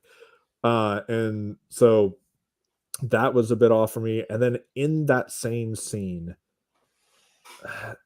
I thought like, oh, this is really emotional and really well done when I first watched it. I've kind of lessened on Dewey's death a bit. Like I don't mind him dying. Yeah. I thought him dying made sense. I was fine with him dying. Like, Yeah. and all that stuff. But I'm like, I don't know. I feel like they did this whole thing with Dewey, and he was great. Probably the best Dewey performance I've seen. I thought his performance was excellent, David Yeah, Arquette. yeah. But like when he is like, "Oh, you have to," he's like, "I'm gonna go back now because you have to shoot him in the head." I'm like, dude, your goal is to get them out of there. Like, Yeah, get the yeah. kids out of there, make sure they're alive, call for backup. Yeah, you don't like that's not Dewey. He wouldn't go and like try to show off, like, oh, I'm gonna go and like shoot him in the head for because that's how you kill him and all that stuff. I could see And Sydney then, doing that. yeah, I could see Sydney doing something like Yeah, that. yeah. And then like Dewey like getting distracted over a phone Yeah. dinging. Like, what? I'm like, and what I feel should have happened is if he was to do something like that, he points the gun and he like instead of getting distracted or whatever, he like fires, but as the exact same time he fires, Ghostface like catches the gun and like knocks it out of his Yeah, hand or yeah. whatever, Mhm, and then kills him. And it's one of those things where it's mhm. like, oh shoot, well, you just weren't fast enough. And that would have made more sense than being like, oh, I'm Yeah, yeah. distracted by a phone call or whatever. Yeah, yeah, yeah. I don't know. I just didn't really it did now on a rewatch, like the way he Mhm. died Yeah, doesn't yeah. really sit right with me. And then of course you get to the ending with with arguably the most predictable killer reveals since like Scream 3. Like, I think the dude, yeah, Jack Quaid and all that, like being the killer. yeah, I kind of was like, yeah. I was like, that was my guess, just because he's like the pro. It was silly logic, but he's the protagonist on The Boys, so I was like, it makes yeah, sense for you to be a bad guy and scream, to just kind of subvert expectations, and then just you don't. When he's like, "Oh, I was watching Netflix in the other room," I was like, "I don't buy that at all." Like I yeah. was just, And, yeah, I didn't buy that for a second. and then for me, it was like some scenes there at the end, Mhm. like for example, when the girl, as far as her, the girl from Once Upon a Time in Hollywood, which by the way, fun little reference to Once Upon a Time in Hollywood when she like Gail like pushes her onto the Oh, right. it's like starting to burn or whatever. I was like, Mhm. hey, that's like Once Upon a Time in Hollywood. Yeah. Um, but the moment I knew, well, okay, well, she's the killer that you just revealed it was when Jenna Ortega goes to the house for her inhaler, and then Yeah. her and the guy kick the whole party out. I'm Yeah. like, you're just grabbing an inhaler. Why do you have to make every person leave your house to get an inhaler? Mhm. Like, are you kidding me? Like, No. that's not how it works. And No. it's like, and then I realized, I was like, oh, well, obviously, yeah, she's going to be the killer. And then with him, it's like he shows up getting a beer. I'm like, that's how long it takes you to get a beer. Like, he was downstairs or whatever, Yeah. comes back up, and then all of a sudden, like, the girl's bleeding or whatever after being attacked, and he shows up right after the attack happens. And I'm Sure. like, okay, that was very Yeah. coincidental of you. I mean, but I did like the fact that when she gets Yeah. got, essentially she just pulls out a gun and starts shooting people. I did enjoy that. Like, that was a nice little twist. She was like, "Oh, you think I did this? Yeah, you're right." Bang. You know, like I did enjoy that. Like, I thought they played with some of the stuff, pretty well, and I did like them, That was fun. pleading with Sydney and being like, "No, it was all him. He made me do it, and the movies did it to us." Like they're trying to do their excuses and everything, and like I did still think the writing for the most part was solid. Yeah, it's still a fun movie. It's still an entertaining movie. Yeah, overall, yeah. It's just it hasn't worked as well for me on rewatches, but I am interested to see. Ghostface Takes Manhattan and them getting out of Woodsboro, I think is at least interesting. It's a way to kind of freshen it up a little bit, to get them in a different location, even for that one. You don't realize that, but it's like, oh yeah, like most of these movies other than Scream 3 take place in Woodsboro, so like it's interesting. So yeah, I mean, I'm interested to get in a new setting, and kind of see what they can do with it. And Scream 6, I wasn't initially excited for it because I thought that Scream 5 was like, it like literally kind of ends. Like, it has that wrap up, but then they still leave enough open where if you wanted to do stuff with new characters, I guess my big thing is I was like, as far as the meta stuff goes, I'm like, what can you do anymore? Like, what else can you comment on? You commented on sequels, you commented on reboots, you commented on recastings, you commented on the horror movies in general. You commented on movies within movies, with the Scream 4 opening, them doing like a movie within a movie, all that stuff. Like, you've commented on torture porn, you've commented on damn near everything. Yeah, what else do you comment on other than the concept of going from the suburban to the big city, or the world of the big city, like how sequels do that, like in sequels a lot, you got like Home Alone 2 and Gremlins 2 and Predator 2, where we go into the big city from like the country, I guess that's the only thing you can really comment on. But, I'm gonna throw something out there though. I think that Scream 6 is going to be one of those films that I'm really going to like because of this. But I think casual fans who like Scream are not going to like it because I feel it's going to do something completely different. Like, I'm feeling something where, like, I'm looking at the posters, and every poster of Scream has had everyone standing there in poses and stuff, while like this is all like Ghostface staring through a window of a train, or the whole recent poster that came out of like the Ghostface mask making a map of like New York or whatever. So I was like, so they're doing. I was like, that already indicates it's going to be really different. The trailer looked really dark.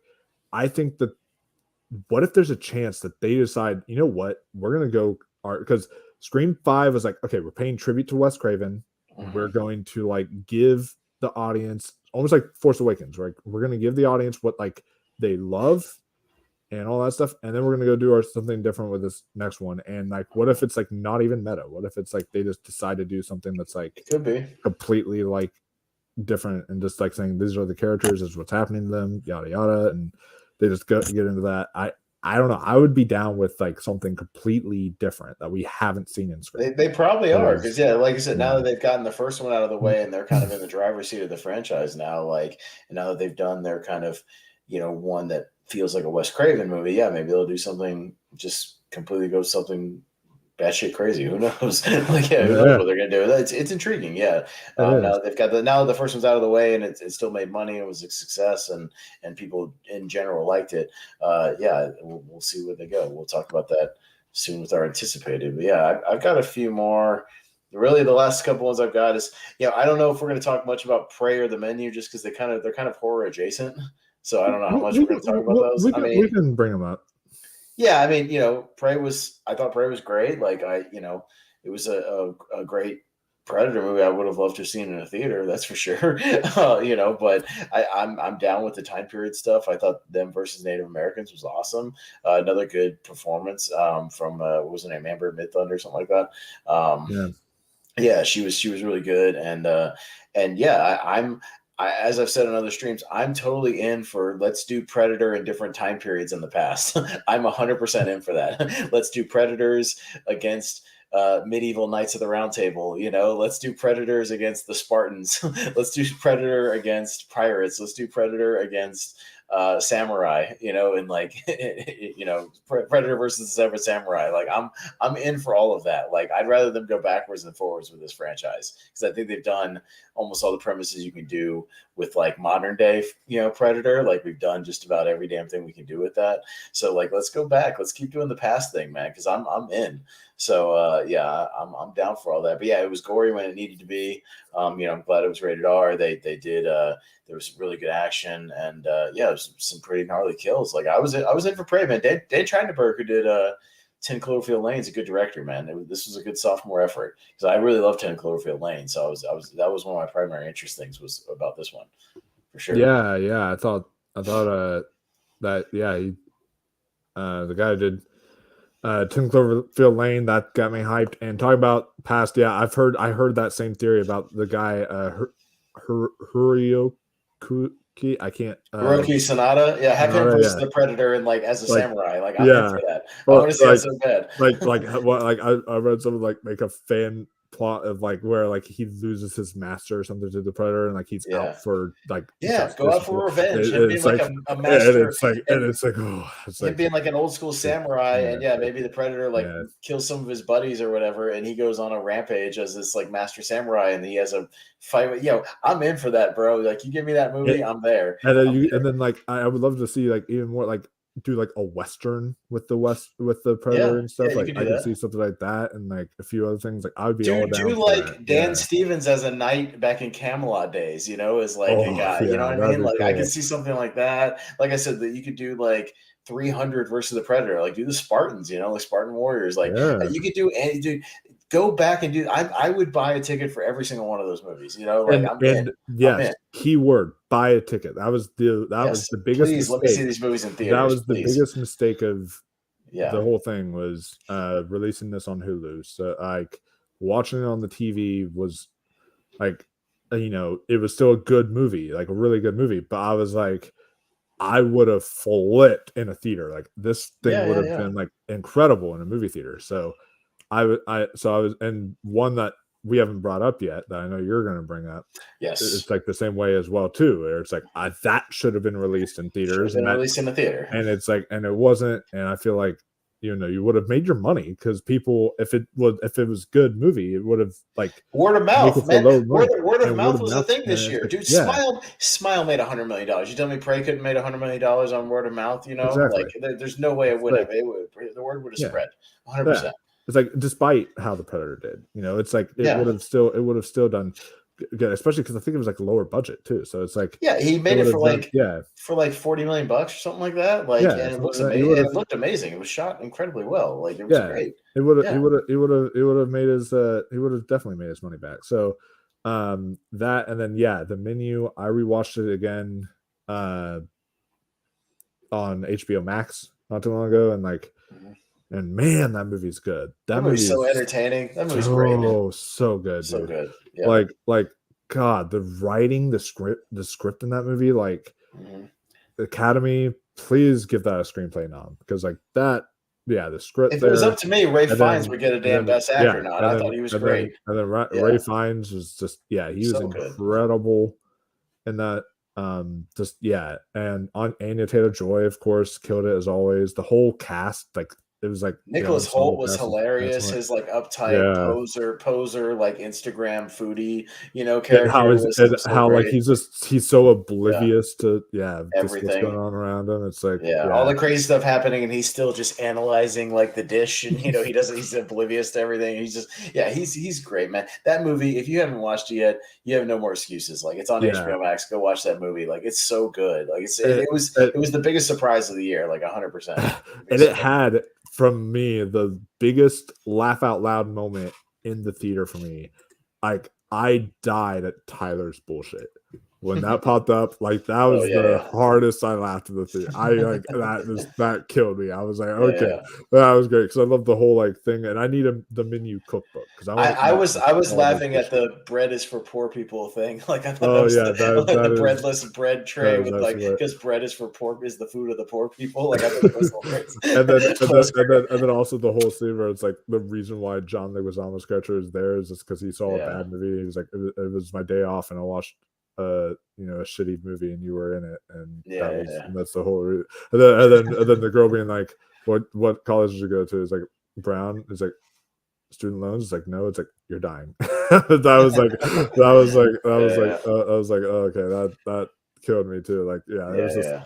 something so and without getting too much into it, but like we said, you guys have had time to see it. um the way Ray Fiennes performed, like he would look menacing Mhm. to kind of this calm demeanor, and then at the end where it's like he's like has that smile on his face and he's very happy and like all this stuff, Because she brings him back because to of it. Well, I like mean, we bringing won't him do back too to much, where but yeah, it brings him back yeah to his past and some a yeah person he used to be back in the way back when, as opposed to the person he is now. Yeah, and has a moment yeah of happiness and reliving something. and Yeah, it's no, just it's good like and stuff. it's Yeah, just the way that man like comes he's together. it's just the way it comes together, the way that this like the twists and turns in this movie. It's and Hung Chow is in this movie, who's also great in The Whale. Yes, She's having a great just having a year. good year. Yeah. So yeah, it's like this is definitely a highlight for me. One of the best Oh yeah. movies period of the year. So Yeah, one of the best surprises for sure. And yeah, another one that speaking you alluded to that I wish I could have seen in a theater. And again, how could it have not have made at least 20 million bucks? I just on the name recognition alone, was Hellraiser on Hulu. Again, it's got name recognition, franchise recognition. It's a new version, and horror movies usually at least make a decent amount of money. Like mhm. there's I don't think it would have bombed. But yeah, full disclosure, it's my favorite horror movie of the year. I loved Hellraiser, and I rewatched it again this week to confirm that it's my favorite one of the year. Whatever it was, man, I put this on, and I like the first two Hellraisers. Obviously the franchise after that takes a steep dive. The third one's like It's fun in okay. a like Yeah, stupid way, but it's yeah. like Yeah, so but the first two are definitely good. Like but I'm not like a huge Hellraiser fan, like yeah. overall.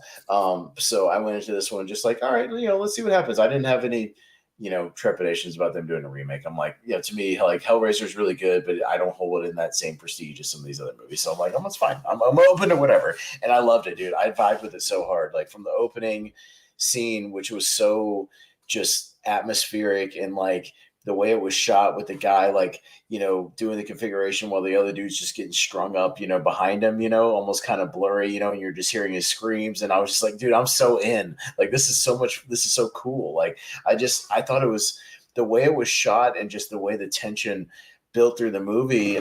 It was just so different from the other ones because I feel like in the other Hellraiser movies, the Cenobites and the puzzle box and like all those mythologies, they're cool, but they're never like the primary focus of the movie. I felt like this one they finally actually used that to push the movie forward.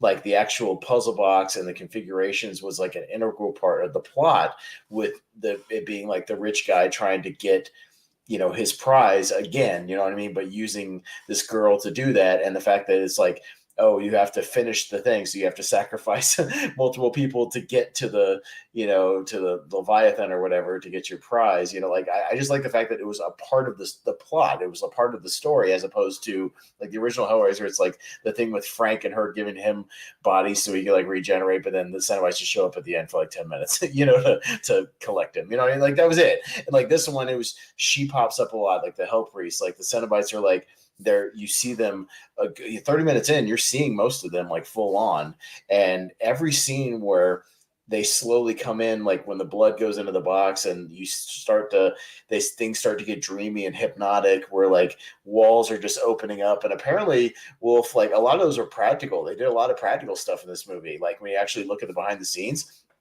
they actually did stuff where like walls would move, and like the stuff where the street is like opening up, and like the van sequence where the van is like separating, Oh my and she's still god. in there, was so cool. Like I just thought this movie was so creative, and like I don't think people are giving it enough credit, because it's weird. Like a lot of people liked it, now it's getting this like weird backlash, because of course it is. It's what fucking horror fans do, which Yeah. annoys me. But I just thought it was super creative the way they worked in the lore and really explored it with like when she starts finally digging into that dude's research, and how like there's 6 different prizes for the different things of like the configurations, the pleasure, the knowledge, love, resurrection, whatever, power, all that stuff. And I just thought it was really cool the way they dug into it, and all the creature designs were good, the makeup was good, and like I was so into it, man. Like I remember I had to go to work like halfway through this movie, and like I didn't want to. I was just like, no, because I just started casually watching it, and I was like, shit, I gotta finish it later, damn it. And then rewatching it this week, I just confirmed it, man. I just really dug the characters and the mythology and the creativity, man. I thought it was beautifully shot too. I thought it was really well done. I don't even know what you think of it, but to me personally, like it's my favorite horror movie of the year. Like I was over the moon about Hellraiser. I watched it this week as well. Yeah. And it's not my favorite horror movie of the year, but I Right. still really liked it. Yeah. I thought it was really quite well done. And David Bruckner, like this film was so well directed. He did such a good Yes, job on he this directed film. the shit out of this movie, dude. Like all, And bro, I it's didn't even mention the sequence with the girl who gets taken in the van, and like just how horrific. Like they sort of slowly like that one chain comes out and she's like slowly bending backwards, and then they're like putting the thing through her throat, telling her to save her screams for later. Her screaming is so much more interesting. Pain is so much more interesting than pleasure. Like I was like, oh my god, it's so well done, man. Like I just dug everything about this movie. It was great. I had a blast with it. Yeah, like you said, all the practical effects in this film were excellent. And Jamie Clayton as like She was great. She was good. And I had trepidations because I was going in being like, well, who can really top Doug Bradley. Doug Bradley? But she didn't top him, she didn't need to, but like she did really, really good job. All the other Cenobites, like they looked very creepy, very well done.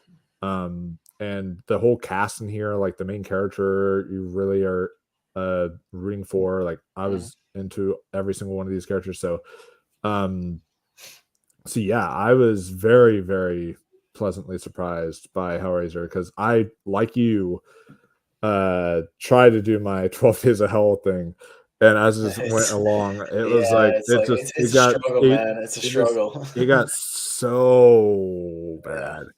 And I was like, And to be okay, fair, most of those movies, especially in the later half, were not Hellraiser scripts. They were like other scripts that they just threw like Doug Bradley in there for like a couple of scenes, like where they have like no connection to it whatsoever. It's just like we're just like gonna throw him Hellraiser in 4 there. is exactly like that. It's like It has nothing to do with anything. It's the cop investigation story or whatever, and then all of a sudden it's like being like, oh well, here's Doug Bradley for 5 minutes at the end, and then At the end, that's it. Yeah. And it's like it just feels so forced. So no, this one, and yeah. I have a Blu-ray. This is not official, just to let you know. I bought an Etsy. A guy on Etsy is making Blu-rays because it's not on physical media. Well, it's They're not. These just are so not a physical. irritated. Prey does not have a Blu-ray yet. Yeah, like This will, and I don't even know if some of these will because they see, were streaming man, movies. and That's what pisses me off. that's what Yeah, bugs me about like like Shutter, like they do it right because Shutter releases a lot of their films on DVD, like Shutter yeah, Originals, like a lot of their films are still on DVD, but like um you see like Netflix occasionally does for like some of their bigger stuff, yeah. but like or like Criterion's or something, but um I just but like it makes me so upset when like films on like Apple TV Plus or films on Hulu or films on like, stuff like Yeah. that. Like they never get these physical media releases. And I want them in my collection. I want Prey in my collection. I want Well, Hellraiser in my even collection. non-horror I movies want that I saw that I was big on, I would have loved to see in a theater, like 13 Lives or All Quiet on the Western Front, like that I would have loved yeah. to see in a theater and have on Blu-ray or 4K or something. That I'd love to put in my collection. I don't know if maybe I will, maybe we won't. I don't know. But some of these that may not get a release, like it's frustrating because yeah, I don't want to have to sit here and watch it on Hulu forever. If I want to watch a movie, I want to pull it off my shelf and watch the damn movie. Yeah, exactly. Like yes, but yeah, but anyways, back to the actual movie, like I just dug it, man. And like I know some people aren't as high on it as me, and that's fine. I get it. But like to me, I just vibed with it, man. And it was one of the more pleasant surprises of the year for me, which is why it took me off guard, like how much I really dug it. So I loved Hellraiser. That was great. Yeah. And it's a good sign when I forget what horror franchise it was, but David Bruckner was actually offered another horror franchise, and he turned that big horror franchise, whatever it was, down to do Hellraiser.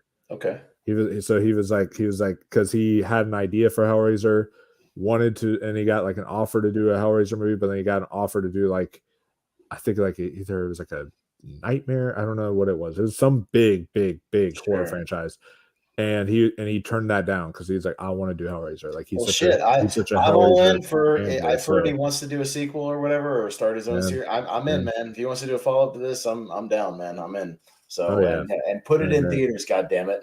Stop with the streaming shit. Like, look, I'm fine if it shows on a streaming service like a month later or whatever. That's fine. Like The Menu was like in theaters and 2 months later it's on HBO Max. That's fine. But like, give it a chance in theaters, man. I want to see stuff in theaters, please.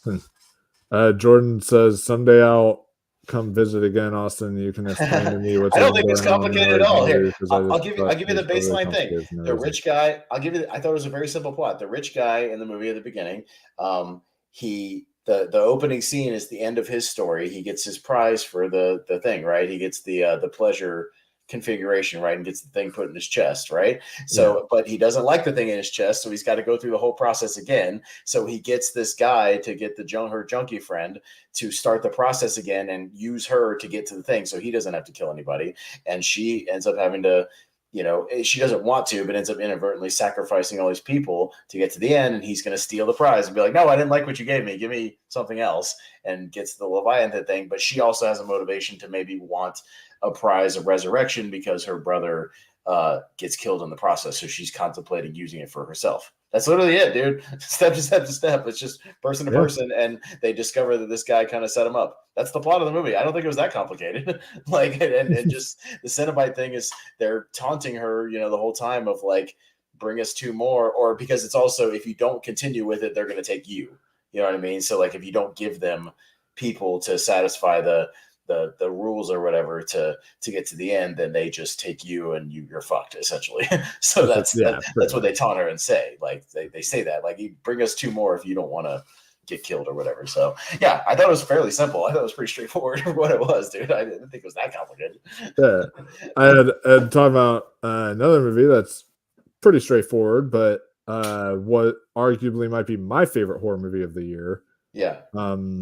And that is before we get into it, Ross here says, "Imagine Doug Jones as Pinhead." That would have been fun. Yeah, sure. That and then mine I want to mention is the one that you brought up, which was a wild kind of Airbnb. It was the wild person in the basement. Kind of horror movie. The person stuck in the basement horror movie. The thing underground that's always there, but nobody knows about it, or goes to crazy places when you get stuck in the Barbarian. Yeah, no, I knew you were high on it. Again, I like this movie a lot. I didn't have it in my total favorites of the year just because I felt like I've seen a lot of horror movies again like this. But like, don't get me wrong, I Yeah. think it's extremely well made. It was a great little surprise that again kind of came out of nowhere. Like that kind of became a success story. People were really talking about this movie online and stuff, and getting a following, or get an organic following because people were kind of over the moon about where it goes and how it's kind of two movies. It kind of switches to another movie, halfway through, and don't get me wrong, I liked it. It was very well done. I will watch it again. It's just not my favorites of the year, just all like over the moon. But like, I really enjoyed Barbarian. It was fun. Oh yeah, So no, yeah, I yeah, and there are some people who are not nearly as high on this as I am, and that's fine. sure. I mean, Bones and All is like maybe like Bones and But All, if or the people menu if people are is over the moon one of on my favorite. Barbarian, I totally Like get it and yeah, understand it. yeah. Like it's bonkers. Like it's a crazy movie. While It's like good. yeah, like while Bones and All might be like the better film and like best horror film I've seen this year, Sure, stuff like sure. that. Like as far as the one that like I've gone back to, I watched it like 3 times. You just thought it was I super think the film's entertaining just and a lot so of fun. entertaining, just so much Yeah, fun. Just like it's my yeah, yeah. personal favorite horror film I've seen Sure. this year Yeah, yeah. is Barbarian. I just thought that the film was just like sure, maybe we've seen some stuff like, but not too much. Like it was still an original film, which I like. And maybe what it was too is it was one of the only films that like I never saw a trailer. I never saw it. I Like I didn't either, never and I was saw told anything by or heard people on anything podcasts and by it. stuff who told me, And it's like, "Don't watch the trailer, yeah, just go in blind. Just go in and watch the movie." And that's what I yeah, did. Yeah. yeah. And that's what I did. And I like I had a blast with it. I was horrified out of my mind at some parts. Like it was like, holy crap. This it got really insane and intense. And I don't want to spoil it for people who haven't seen it. It's on HBO Max though. Y'all have had a chance to see it. It's yeah, So if you haven't, maybe just again skip ahead a few minutes till we get to our anticipated, but maybe give us about 4 or 5 minutes. So skip ahead if you're watching a replay of this, because yeah, we're going to talk about Barbarian because we kind of have to. You can't really talk about Barbarian that yeah. much without saying Like what happens like halfway through the movie. I did Yeah, I did my review of it, and when I did my review, I was like, me and the guy I did the review with, we like did 5 minutes of non-spoiler. We were like, sure. Yeah, you can't yeah, really. we were like, this is just cinematography. Yeah, that's So good. yeah, yeah, and a good Yeah. performance. Okay, let's get Yeah. on. All right, so yeah, the next couple of minutes we're going to talk about Barbarian. So, or either mute if you're listening live and you haven't seen it, mute us for a few minutes, and if you're watching the replay, just skip ahead a couple minutes and we'll talk about anticipated. But yeah, we're going to talk Barbarian for a minute. So Yeah. yeah, mom, the crazy mother feeding woman. Yeah, no, crazy, right? That was God. fun. Yeah. Yeah, yeah. When like again, I don't know, like maybe it was mouth horror. I don't know what it was, but to me, like that scene was up there with the turkey baster scene in Don't Breathe when she like starts Oh, putting like feeding. Yeah, feeding it, like putting Justin Long's face on her yeah. nipple and all that stuff. And I was like, oh god, I Maybe was it's sitting because there it's being like, like, oh oh no, no. don't. That's it's dirty. It's gross. It's ew, yuck. Yeah, Yeah, and don't like put and your like mouth on that. and Yeah, it's it's like gross. and especially like the thing, the bottle that Yeah. she had, like, it had a hair on it and Oh, everything, and you're just like, gross. put it it's just like, "Oh god," like, Uh, I couldn't deal with that, and then, like, the actual scenes, like, when it transfers over to Justin Long, like, I loved his performance in this movie. He was yeah, he's yes, great. he was a douchebag, he was an idiot, But but he's still Justin Long, so you still but kind of he like was him. like yeah, Yeah, at the same yeah, time, yeah, it's like that kinda complex thing yeah. there, Uh, um but he's like, he just was so stupid trying to measure the house because he thinks he can like Oh get yeah, the like square footage. Oh the my square god, it's a footage. whole. Oh my god, there's 100 Yeah, more square feet. Like, oh, and that adds to the value. then he keeps on Yeah. going down, and like he sits on a bloody bed, and it's like, Ew. oh, and it's like, oh, he's always is like it's like ew. It's like, oh, he doesn't notice there's a camera right there. Why would there be a camera in front of a Yeah, bloody bed? And then he just keeps on going down the stairs, and like that shot, like the cinematography, I thought was like a character in the movie, like yeah, yeah, because that shot when he's like trying to turn on the flashlight and it's just like flashing and she's walking like right yeah, up yeah, to yeah. him. It's like, oh Mhm. shit, that was really good. And like the actual guy who did the performance of the lady was like Yeah, yeah, incredible. I think it was his first role he's done, and yeah, yeah. he did so good in it. I didn't know Richard Brake was in the movie, and then he shows up halfway Yeah, through the movie, and he's already like a creepy dude because God. I'm like a Rob Zombie fan, so he shows up in a lot of like Rob Zombie movies. But he's just like kind of a creepy guy in general. So like anytime he shows up in a movie, I think it's bad news. So I'm like, Oh oh no, this is yeah. gonna be bad news. Richard Brake just showed up. This is not gonna be good. Which Because yeah, which which by the way, if they are ever looking to recast Freddy Krueger, Richard Brake, maybe he yeah. has that Richard Brake is a very he's got scary dude. that so You don't even need to put um makeup on him. He just put a hat on him. He's a scary dude. he is, yeah. You know. But yeah, that whole once you figure out like what he's been doing Mhm. this whole time of like bringing in women in there to kind of Yeah. have sex with them, and then that was like a hybrid of one of the things Yeah. that he had of one of the women that he took in, under there. It's like it's very interesting when you have him Mhm. and Justin Long in the same room, and it's like both of these are sick, twisted men, but one of them is worse than the other. Yeah. And it's like it was a very interesting But then kind Justin of Long compromise does there. But something it's like, bad, in his own yeah, right, on the tower thing at the end. which You're just like, yeah, which is like, I guess that's like, if I had a issue with the movie, it's that like they keep on showing, well, maybe he might have a redemption arc in this movie. He feels and then kind he of doesn't, and then he guilty, and does, he's and he like kind of doesn't. like, Yeah, it's weird. and then at the end he's like, oh, it was just tossed to you, and it's like, he just didn't really care. But I mean, I still like his death was, because he was such a douchebag. His death was glorious.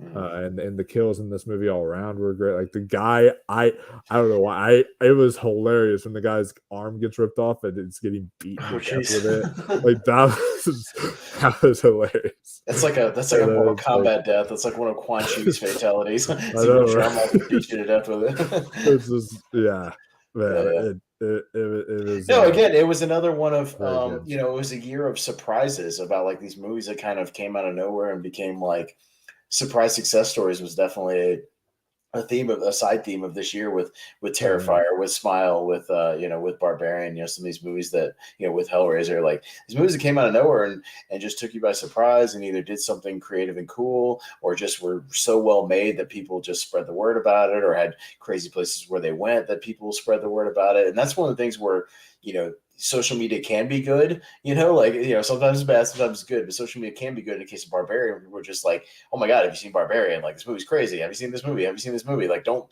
watch the trailer, don't know anything, just go in the movie, watch the movie. Like, that's the thing where it can be good.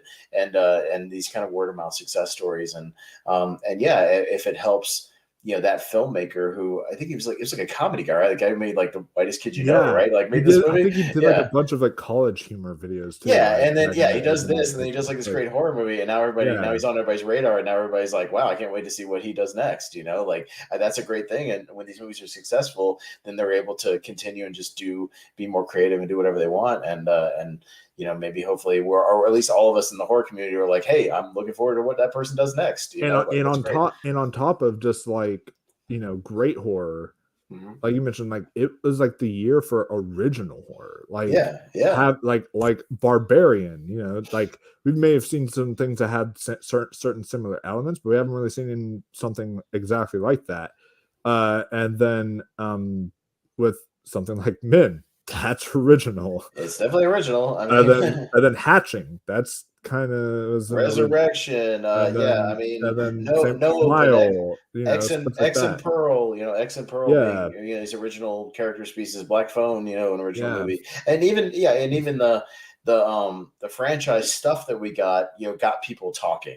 Whether it yeah, was with the new Scream movie being from these new filmmakers, or it was this new Hellraiser with this new guy taking over and having a new Hell Priest, all this stuff. You had Terrifier 2 coming out of nowhere from this really smaller movie, and then whether you like it or not, Halloween Ends got people talking. That's for damn sure. You know what I mean? People were debating and talking for forever. So, yeah. or if you were shit like Texas Chainsaw Massacre and you just ended up being the worst fucking horror movie of the year, that was that. So it was a mix of everything. But yeah, it was a cool mix of really cool original stuff from new filmmakers and people who we're now looking forward to, or having these new franchises that we didn't know we wanted, like X and Pearl pop up now that wow, everybody's looking forward to his third movie out of nowhere. Or yeah, just Yeah. just cool stuff that we're just looking forward to see what they do next in their world. So yeah, that's why it was kind of a crazy fun year for horror, because yeah, even the bad stuff or the stuff people was interested were interesting. You know, they were all talked about. So there wasn't It so many of was. those bland horror movies that everybody forgets about and who gives a shit. You know, toss away nothing. You know, like Slender Man or whatever. You know, shit like that. You know, stuff where you're just like, throw it in the trash pile immediately. Who cares? You Oh know. yeah. So yeah, we'll see what And happens. that's kind of a good Talk segue about about this year. Yeah. talking about like leaving filmmakers leaving an impact, making us looking forward to what they do next. It's Mm-hmm. like it's a good segue into stuff that is coming out this year. And Because yeah, there's a lot of, even looking at the slate, there's some franchise stuff that's coming out that's at least yeah, interesting. There's some original stuff. There's some stuff we don't know much about that we're looking forward to, that we don't know where they're going to go. Yeah, it's an interesting mix of movies that's coming in the near future. yeah, like the I guess we can start talking about them. Like the first one I want to mention is, well, happy eve of Friday 13th, because we are getting, like, starting as recent as tomorrow, we are getting a new horror movie on Peacock for people that they can watch. That new, like, it's called Sick. It's like Okay. it's a movie that's written by uh Kevin Williamson, who's done Scream. Yeah. And so he's writing this like COVID horror movie or something like that. So that's something that kind of piqued my interest a bit. And January's been doing well. You and I, well, I've seen at least I'm going but to this weekend, but yeah, I haven't seen Megan yet. two horror movies Yeah, yeah. in January already, and it's been getting off to a good start. And then there's one more in January I want to mention too. Have you watched it's gonna suck. I know it is because of the director, but like, not gonna lie though, like the trailer looked kind of creepy. Have you heard of that movie called Fear? I've heard of it. I don't know who's the director. So the director is Dion Taylor, and Okay. this guy, talking about like the shit basket and all that stuff. He's known for Meet the Blacks, Oh. Meet the Blacks 2. Ugh. Um, like he's known for the Oh God, that movie, 2018 film called Traffic, and the then Intruder with Dennis Quaid. Oh, that's a bad movie yeah, too. Yeah, that's a yeah, bad The movie. Intruder, Dennis Quaid. He was known Yeah, for, um, yeah, that's not and good. Okay, so this guy does not have a good track record, to say the least.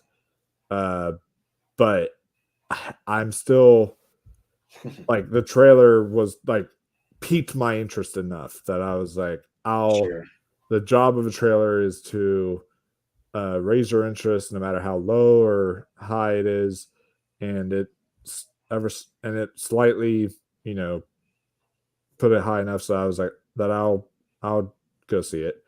And then another one that it's gonna be in limited release in January 13th, but it's coming to Shutter like February 13th or something like that. Hmm. Uh, again, one of those things that might be overhyping it for me. I watched the trailer and it did look kind of creepy. It's like an homage to like 1970s, especially 1973 horror.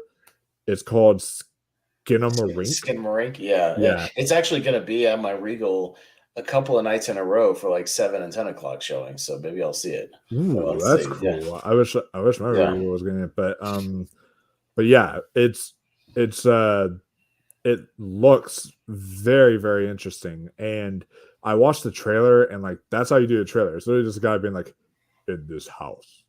And it's just like a bunch of stuff, and then Right. he's like, Yeah. in this house.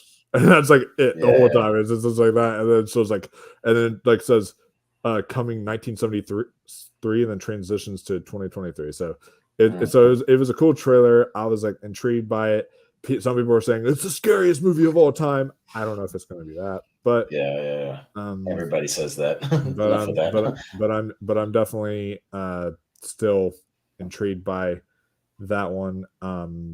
And those are like the ones that I see for like Yeah. January? Is there any others that I mean, we're you getting, yeah, not really. I mean, yeah, I'll see a couple of those movies. I see that it says Infinity Pool is coming out January 27th. So Yes, it is. that's That's Mia Goth. So I yeah, mean, you say Mia Goth in a horror movie, let's go. Let's see what sure. happens. So I don't know what kind of release it's getting. I don't know. Hopefully it's theatrical. So Yeah, it's I tickets are available at my sweet. Regal, so I need to. Nice. Yeah, um, Mia Goth. I'm ready for anything she does. Let's go. So yeah, Oh yeah, I'm down. I'll be there day one, and I liked the trailer. I thought it was very intriguing. So I'll definitely go February see it. has Knock at the Cabin, which I'm very excited for. Oh yeah, Look, anything Shyamalan does, I'll go see, whether it's good or bad. We don't know till we see it.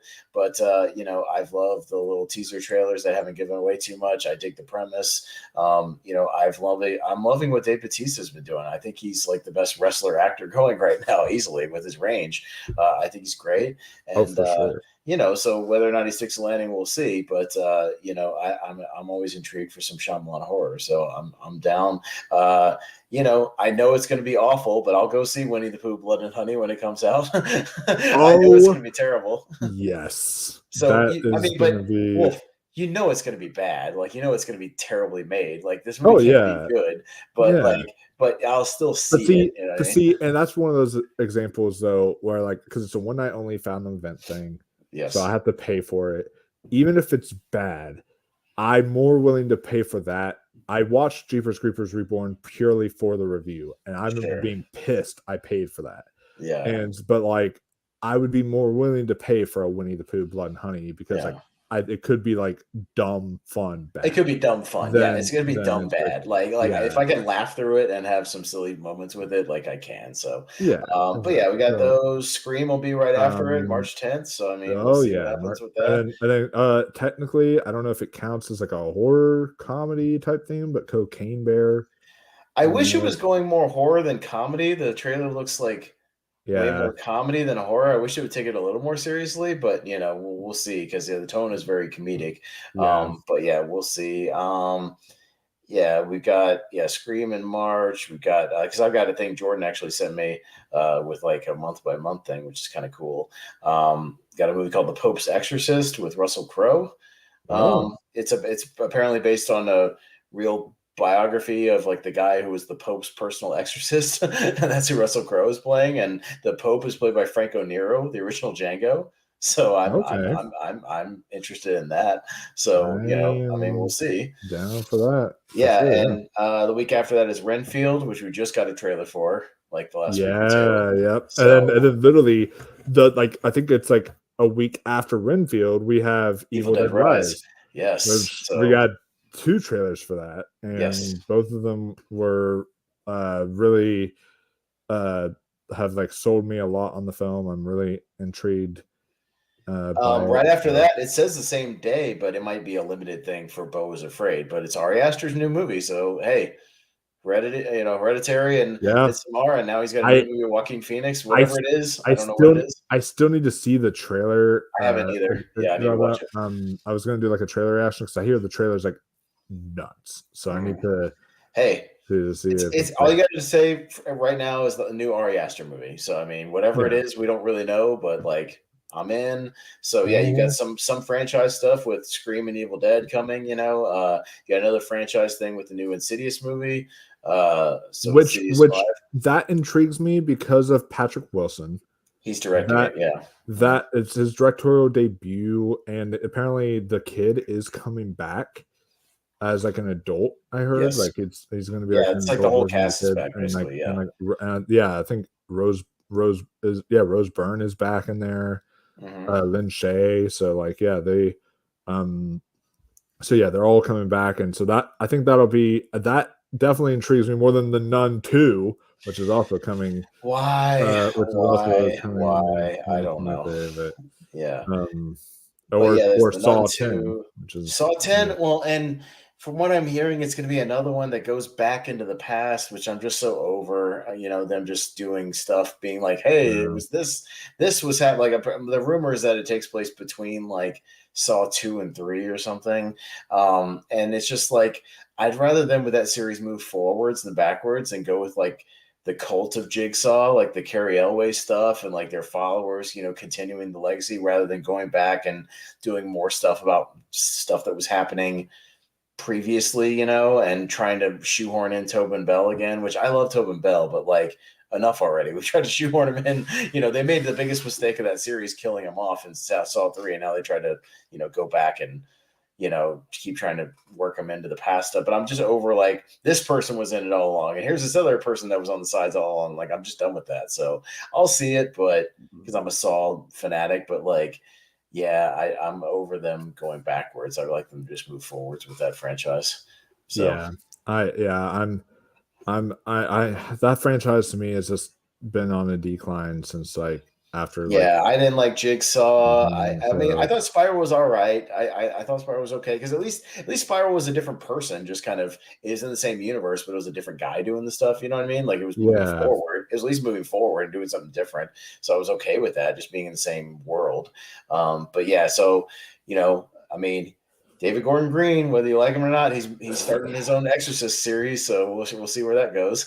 well, I don't know. and also talking about other people too. Chris Duckman is releasing his first horror movie this year Yeah, too. Shelby Oaks. Yeah. Shelby Oaks, so that'll be kind of Rennie Harlan's making the Strangers remake, which is weird, which but is like, why does there have to be a remake of a 2008 movie? of a 2008 movie that still holds up and still works when you go back and watch it, it still looks great and is Yeah, scary. And yeah, it's I don't understand I don't that either. know. But okay, I mean, I would have just loved a third film. Like, just make a third one. I would have been down You with just that. make another one. Yeah, there's a Um, Salem's Lot adaptation but coming this and year at then some talk about point. remake. A Haunted Mansion remake is coming, so Yes. that's another one. There's this one original that's like from like Neon called Cuckoo coming out. That sounded kind of Cuckoo. interesting. Yeah, Cuckoo. Cuckoo from and it's got the girl from Hunter Schafer from Euphoria. Yeah. And it sounds interesting. It's like sounds almost like kind of a little bit like a slasher vibe, like chased by a mysterious woman, 17-year-old Gretchen, who just moved with her family to an alpine resort after her mother's death, must uncover a conspiracy to save herself and her sister. So Yeah. yeah. And Lee Daniels is making a horror movie called The Deliverance with Glenn Close. Ooh. Yeah, okay. Yeah, so Lee Daniels, the Butler and Precious and all that, he's making a kind of a haunted house movie, is what it sounds like, with Glenn Close and Omar Epps. So yeah, we'll see how that goes. And Monique and yeah, a whole bunch of people in it. So we'll see how he dabbles in horror, but that's interesting. There's a movie called Yeah. Boogeyman, not that Boogeyman. I guess there's another Boogeyman kind of movie coming out with that title, not the ones that where Tobin Bell showed up in the second one, stuff like that, but like the other something else. And like I said, VHS 85 will be at some point this year, and Maxine, again, the conclusion to the trilogy is coming at some point. We just don't know what the release date is yet, because I think he said he's got a script and he's in pre-production, so I'm sure he'll film it pretty quickly. Like I know he films those movies in like 3 weeks or something, so I'm sure he'll get it done and edited, and he might even have it out by the end of the year. We'll see. Maybe time for Halloween. Who knows? True. So And yeah, and also it's sort of like action horror-ish, I guess. Sort of like Prey. But on the same day as Scream, we're getting that movie 65. yeah. I You mean, it know? might So, dabble in some horror with some creature or animal attack stuff. Like who knows? yeah. Yeah, but hey, it's got to be a better dinosaur movie than Jurassic World Dominion. It has to be. Oh God, we're still getting the Meg 2. Yeah, the That's Meg 2 is coming, but it's a different director. It's a different yeah, director and a whole yeah, different crew. So who knows? Maybe they'll lean into the bonkers element a little bit more. Yeah, like I said, Salem's Lot should be interesting. Yeah, I mean, there's some stuff to look forward to almost every month, so that's always good. And yeah, like you said, who knows what'll pop up just on random streaming services throughout the year? I mean, there's a bunch of these movies that we talked about tonight, like Resurrected and like you said, some of those movies like Hatching or Deadstream, movies like that just kind of pop up throughout the year that aren't or don't yeah. make big release date calendars, but like horror communities kind of rally around it and be like, hey, you got to go watch this. It's dropping this month, whatever. So things that we'll see throughout the year, I'm sure. Oh, yeah. I think that there, there's always Always surprises. surprises, and sometimes things will get moved and delayed. like the Quiet Place spinoff was supposed to come out this year. It just got delayed to 2024. So, sometimes, so some of these ones we mentioned may not even come out this year. But either way, I'm really excited for the year in horror to come, because the two that I've seen so far, Missing and Megan, if those are an indicator of the year to come, then sure. sign me Hey, up. if you can get a good January horror movie instead of like Brahms the Boy 2 or something, if you're starting out with one that's actually decent, like Megan supposedly, instead of like The Boy or The Boy 2, then it's or actually that's a good segue into saying what our drink along will be later this month is a bad January Yeah, horror movie. We can transition to that to kind of close it out. we 'Cause, yeah, can. so Yeah. I had an idea for us to, we've been doing our drink alongs every month, so we've been cranking those out, and we were playing around with some kind of New Year's thing, but then it's like, I don't know, there's not that many, there's not to do. And I said, what if we just do a bad January horror movie, that you could drink along to? And I said, what's the ones that's instantly recognizable that we know is bad, like PG-13 horror or something? And I said, what about the Bye Bye Man? So we're gonna do the Bye Bye Man. we're gonna drink along to that movie, and there is a drinking game because they say a lot of things over and over again. The kid wears different band shirts every time he shows up, so you can drink to that. There's a specific one we'll Anytime do the for Bye that. Bye Man points, or Yeah. There's anytime gonna they be say, stuff like that. whenever It's gonna be they, fun. which we broke the rule, they say don't think it, don't say it, but every time they Say it's that. like, Yeah. it's like, So instead, we're going to do a bad January horror film, an infamously bad one. And I feel like that one's become kind of a meme of like, a punchline of like bad January horror movies. Because it's the prototypical, like, we throw it out there, we dump it in January, try to make some money off of it and move on, like, and it's really poor. So yeah, we're going to be doing that one for, probably in the next 2 weeks or so. We'll do that. so I have a confession to make. I have Yeah. a friend of mine who was in high school with me. He's just kind of a casual movie guy. He just sees them every so often. He's not like big into movies like we are. And my other friend showed him the double feature of The Conjuring, and then he wanted to see The Bye Bye Man. So they watched The Conjuring and The Bye Bye Man. Mm-hmm. And that friend that is referenced is like kind of your casual movie guy or whatever. He actually slightly preferred The Bye Bye Man. See, that's what I mean. Like, there are these people that see these January horror movies and they like them, and then like us, like actual horror fans, watch them and go like, "Are you insane? Like, that movie's terrible." Yeah. but like this is how these movies make like 30-40 million dollars. They don't like light up the box office, but a lot of them come out and will make like 40 million bucks over the course of like 2 or 3 weeks, because casual people will just see a horror movie, or see a trailer and just think it looks scary. Oh, that looks and people who just fall for lazy jump scares, and think it's the scariest thing ever, or just dumb premises, and horror fans, we know like that's just cheap bullshit. That's stupid. We just do noises. No, making you jump out of your seat because of a loud noise is not a scare. That's not a scare. That's not that's Dude. noises. That's you being startled, not scared. Talking about 2022 horror movies, did you watch that one? I don't know if you ever watched the trailers this year for that one movie, like Sandra Oh. It was called like Uma or something like that. No. I watched that with my mom because Ama means mom or something like that. So I was like, "Oh, no, I'll watch it there." And we both thought it was boring as shit. But it was like there's literally a scene, like the jump scare noise, like the girl is like trying to defend herself. She grabs a garden tool off the wall or something, and the moment she grabs it, it's not even scared. She just grabs a tool off of it. It's like, burn! This is a the jump scare thing. And it was like, what was her point in that? That's cheap tactics that these filmmakers do to get jump out of the audience, but it's like, did the person in the movie hear a noise? Because like that's stupid.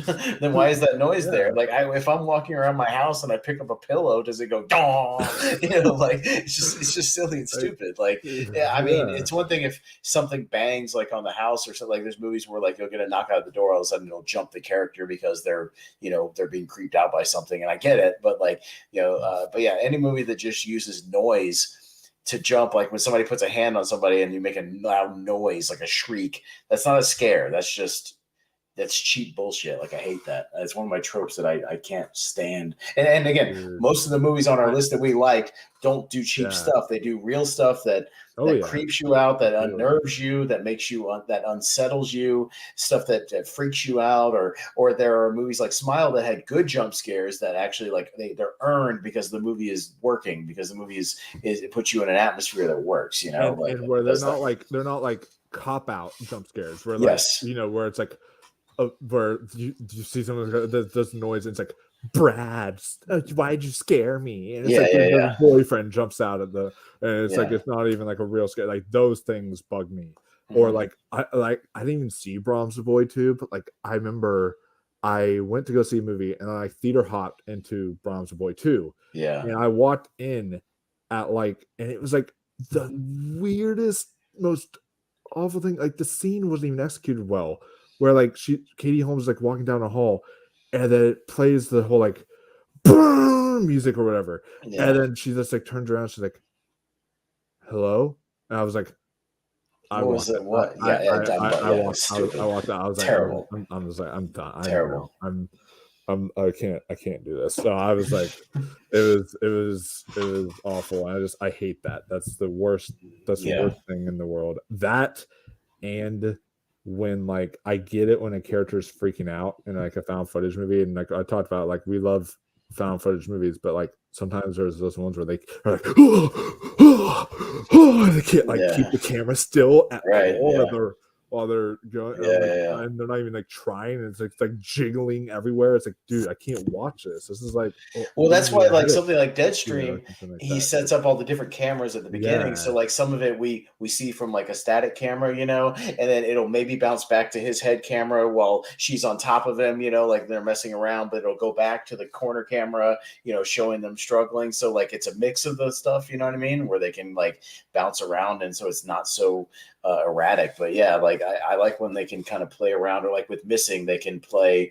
You know, it's about to come out. I won't talk too much about it because it's not out yet, but they're able to play with the different cameras and play around with the tension in that way, you know, and where it makes sense. Yeah. Where it's just one person with one camera. Yeah. That can get a little crazy, but yeah, it's good stuff. So, but yeah, it'll be an interesting year, and I hope it's as good of a year. It's always a good year when horror comes out. So we'll see what happens. Yeah. We've got Leo says, I'm very excited for this year in horror movies. Yeah. I am too. And just I just love that horror is making a resurgence. The fact that like something like Smile can be such a like a box office juggernaut hit. This film that like isn't a franchise film at all. Hey, and it's like Megan's making money right now. It made like $30 million opening weekend, and apparently it's you know, is it the greatest horror movie of all time? Apparently, no. But like, if it's fun and entertaining, cool, you know, like, and it's original. It's at least an original movie. It's not a franchise movie, so and it was made for like only $12 million, and so they're making profit already. Yeah, it's like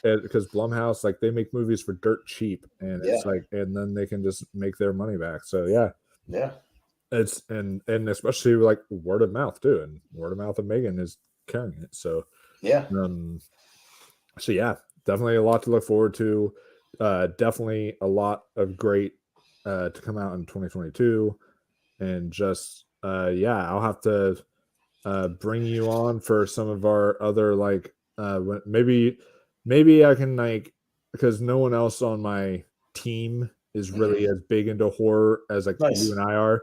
So maybe for sure. so maybe like when some of these big horror releases come out, I'll get you on to like review something. Well, maybe we can even like we'll do a wrap up with a couple of them, so it's not just one, you know, like because you know like Scream and Renfield and Evil Dead will all come out within a month or so. So maybe we can do like just one wrap up thing where we wrap up like a couple of movies, you know, and just do a couple. It's not just like one movie. Maybe we'll lump a few together and just do like a big you know, spring wrap up or something, you know, like a quarter of the year or half, you know, halfway through the year sort of a thing, and kind of play around with that for sure.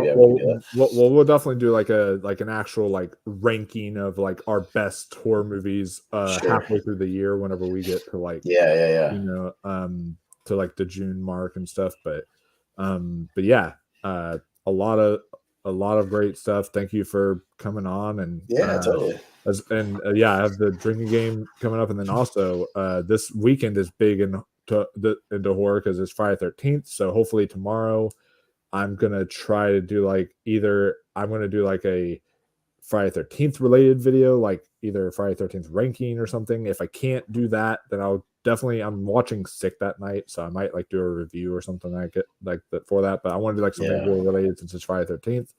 And then also on Saturday, you and I both will be on Malcolm's channel for the top 12 Blumhouse films. I am not on Right? that show, Or, actually. oh, I'm I not. thought you were. No, Okay. I am not. I am. My Jaguars are playing that night, so I'm busy. Okay. So I'm from Jacksonville, so my Jaguars are playing their playoff game that night, so I am not busy. So Okay. I will watch the replay, but I think you got JPO on there. JPO is good. He's into horror, so Oh yeah. yeah. I mean, you got some Yeah. people on there, so I'll watch it, but I will not be a part of that. But I could do that show if I. Yeah. Like I can definitely participate if I was available, but I'm not available that evening. I gotta watch the game. So Yeah. So that'll be definitely a fun one. I hope I don't have to go through the crap pile because there is some crap pile with one house, and then there's some Yeah. good Not ones everything too. Blumhouse makes is a winner. Yeah, Sorry, just not because they're everything. cheap and Oh yeah. mostly good, they've had some stinkers too. Yeah. Oh yeah, for sure. But yeah, so those just some stuff that you guys have to look forward to coming up, and much more. So make sure you like, subscribe, share, all that fun stuff, and then also be sure you follow Austin's channel, the Movie Hero Network. Movie Hero Network. Come and see us. Yeah, we got tier ranker fights and tournament fights, and we've done some podcast league now episodes that are up there talking about some 2022. We got our actual tournament fights best of 2022 coming up. That'll be fun, and so we got a lot of things going on over there. Check us out. Totally. Yeah, and I'll be on the best of 2022 episode as well, so that'll be really fun. So the 2022 movie talk is not going away. So we're still wrapping up. I've been doing a lot of shows lately, yeah. but yeah, this is the month where everybody kind of wraps up the year, and then we start moving on to other things. But yeah, it's still always fun to kind of to wrap everything up and definitely talk some horror. I'm always into that. So yeah, totally. Had a good time. Thanks for having me. We'll do it again next year. No, what Jordan said. If you ever want a third person, I'll take God. an edible and watch with you guys. Yeah, he doesn't drink, but yeah, he can do some edibles and get weird. But yeah, we'll think about it. But yeah, for now, yeah, we'll be doing we'll let you guys know exactly when. It'll probably be in the next 2 weeks or so. We'll do it near the end of the month, probably. So like that. Yeah. But yeah, so see you all later. Until next time, stay spooky, my friends.